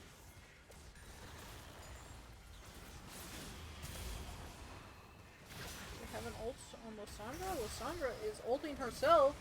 Forced to ult herself. I don't know if they kill him. Can they kill him? Doing a lot of damage Soraka here. ult. I think he Oh my God. lives. Oh. Jinx ult does not connect. If it did not kill. It did not connect. Yeah, and critically, as Nick points out in the chat, there's just no anti-heal on either of the members that were fighting there. Olaf. Olaf moment. Olaf moment. What are we Oh doing, my BB? What are gosh. we doing? Wow. Olaf. Ooh. Barely dodged the hook.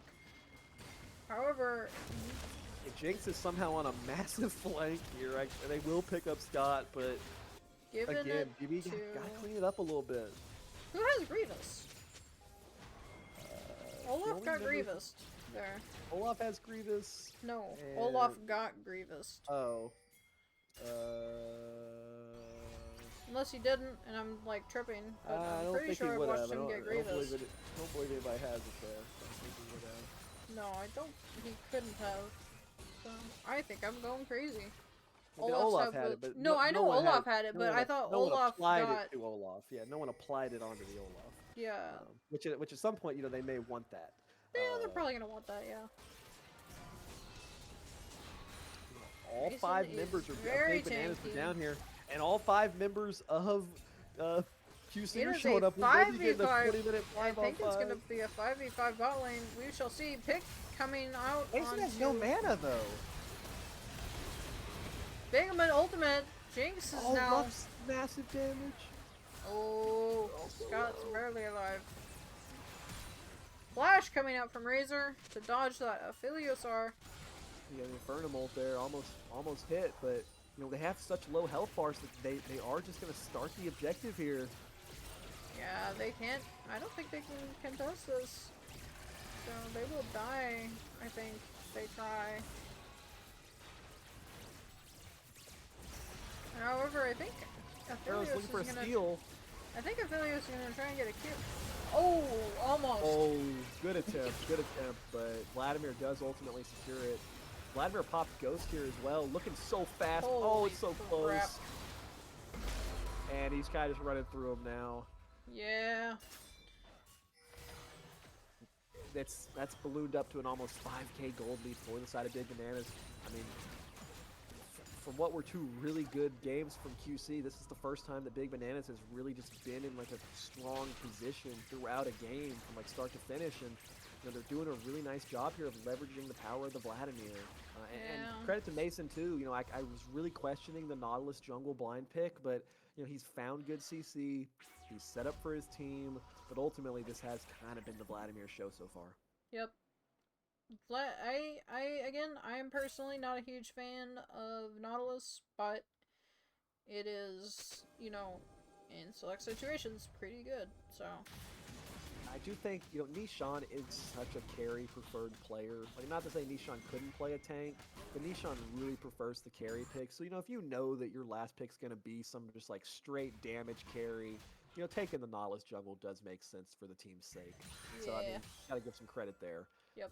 But yeah, I mean, right now, Nishan is, you know, almost to that death cap, doesn't quite have it yet. Once that comes through, oh man, it's going to be scary. Yep. Olaf is 11,000 gold basically for Nishan. I mean, that's 3,500 gold up on Scott Pilgrim's.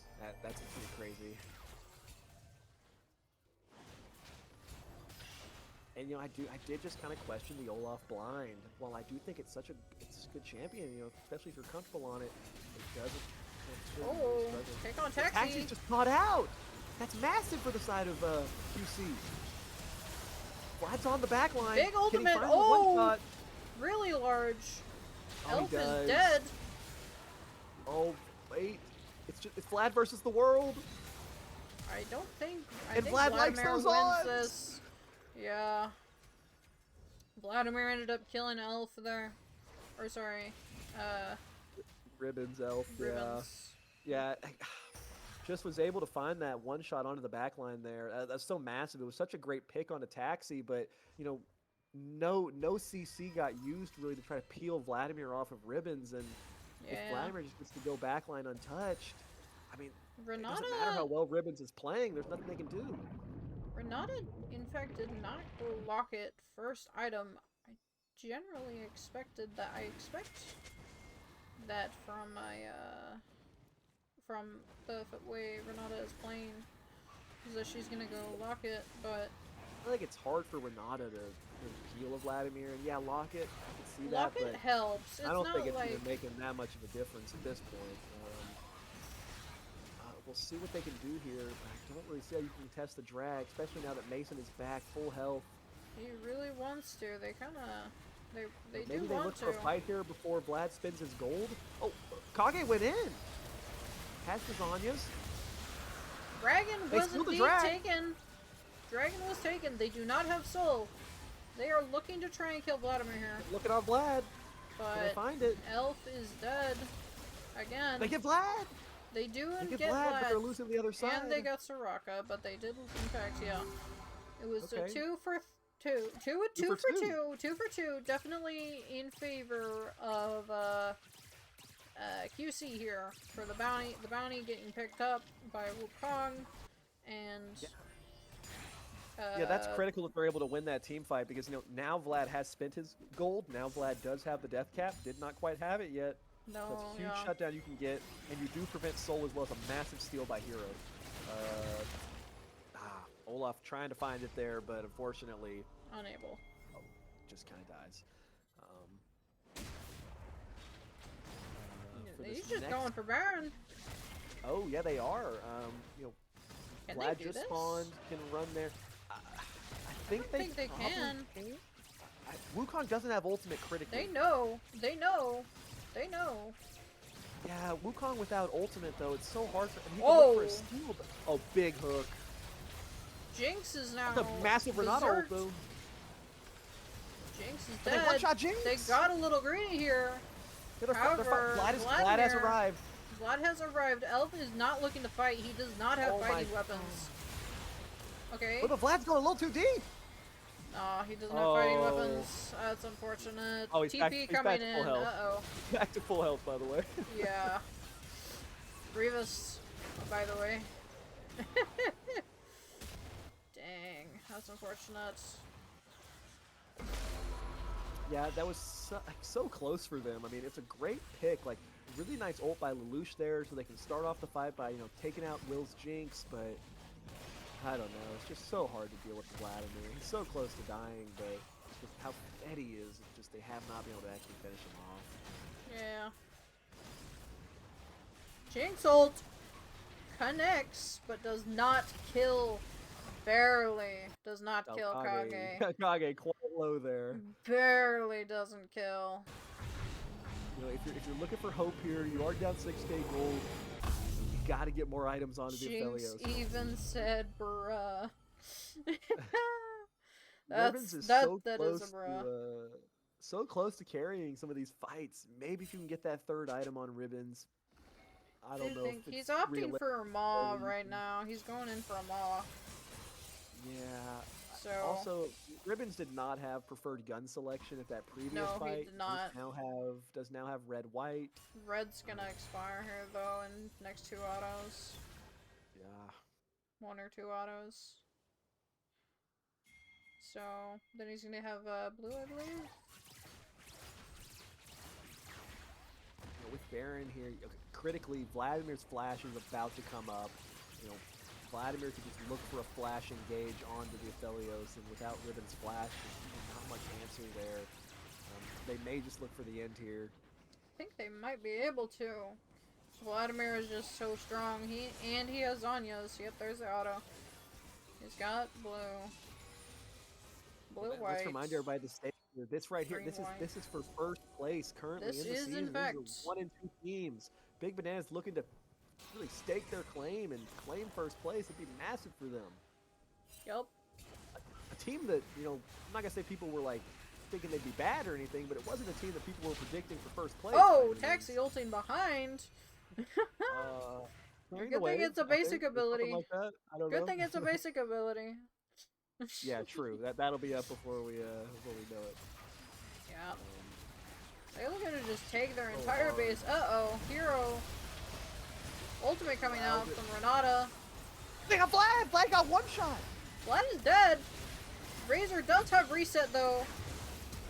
Razor is dead. Taxi has ult again. Oh my Knight God. is not dead. But Elf, they can still kill here. But, damn. Wow, I didn't even really see what happened there, but Vlad got one shot, wasn't able to use flash, wasn't able to use the Zanyas, and great fight by QC to hold on here, but I think he got ulted. I think Renata hit him with the Renata ult, QR. Renata ult. QR. Great play by basically. Lelouch there to set that up, kind of keep them in this game. Gonna have to try to find it again though. Yeah, Soul is Aphelios coming now up has here. blue, green. Yeah, Yeah, I think 3 they're gonna seconds be and- forced to give this one. They don't Yeah. have anybody up, and they cannot Yeah, outsmart no the way to Nautilus. stop that. No way to Just stop gonna be it. Soul here. Maybe crazy Aphelios Q steal, but yeah, nah, they're just giving it. They can't do it, or they can't change it. So Yeah, credit to QC fighting it until the end here, but you do have that Ocean Soul now. No objectives up. Baron not up for 3 minutes. We'll see what Big Bananas chooses to do with their map state.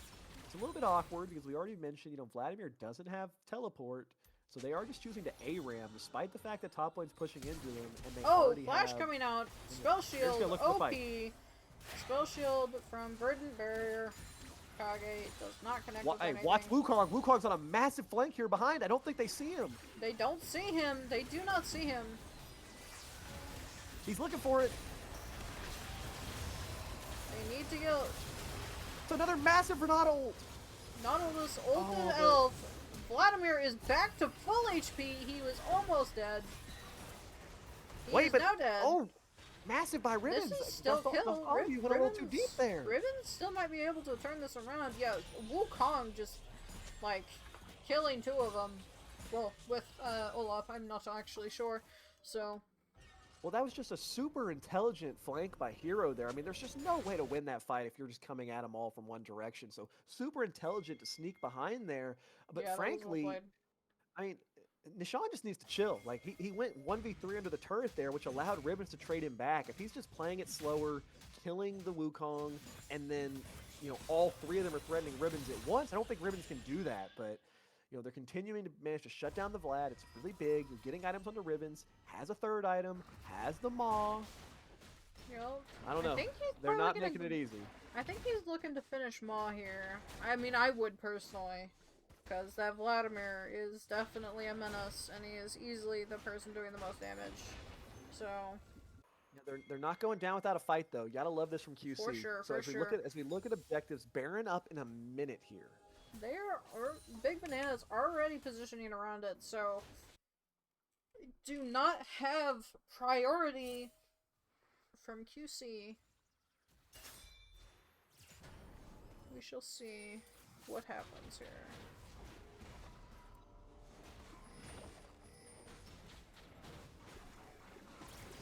It's so hard to walk up here to the side of QC, but They can't walk up into that Vlad, no.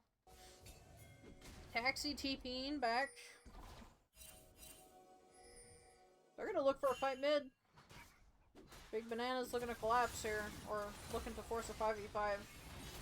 Pick onto the clone. Ultimate coming out. there's Renato. Does connect! Oh. Zonya's from Vladimir. Jinx doing a lot of damage. Jinx resets. Double Vlad reset. got so low there, but just can't go down in the end, and it's a big bind by Taxi, and that's probably just gonna That's be the game. That's probably game. Kage unable to... Quadra kill? Pentakill? Looking for the Penta. Has the Pentakill cleanse. goes to Razor. Jinx Penta. Pentakill. Well played, the Will there. Let's go. Well done. Well played, well played. Well played, the Big Bananas. I mean, Yeah. great series out of them. You know, game 1, a little bit questionable. They managed to clutch it up. Game 2, great performance out of QC. But then game 3 here, just a really dominant game out of Big Bananas. And Yep. with that win, Big Bananas is going to move to 1st place in the regular season right now, current standing. So, just wow, great stuff out of Big Bananas. Well played. That was fun game. Fun game to watch. All fun games to cast. Very well played, honestly, from Definitely. both teams. Both teams played very well. Obviously, a lot of them, there were also times where, you know, we made mistakes, but, you know, we just do that. We do Would that. we like to do a quick interview? I am definitely not opposed to doing an interview. As for this game's MVP, this game MVP. Oh, I think it's got to be the Vladimir. But yeah, I was gonna say I'm thinking Vladimir here, and MVP overall. I think we choose an MVP overall as well. I could be wrong here. I don't believe so, but if you want to just say one for your thoughts, go ahead. I don't know. I mean, what do you? Honestly, if all the games. I mean, across the series, to me, I thought Ribbons actually played the best across all 3 games. That's what I was about to say. I was like, I think across all the games combined, I think Ribbons probably played the best. But definitely, I think probably the most consistent at the minimum here. So that or Lelouch. I apologize if I completely butchered your name. But let's get an interview from. Do we have an interview from anybody from Big Bananas who wants to, come on over here? Or down? They've actually requested that we skip the interview so they can go ahead and start up that next series. I think Mason wants to get a hold of the casting channel. Sounds So good. we can wrap this up. I'll just say good job to both teams. Great series. It was a pleasure to cast with you, Draco. Yes, Thank you for putting in the work and the time to get the stream going. And yeah, everybody stay tuned in because we're about to have another series on stream. Alrighty, take care.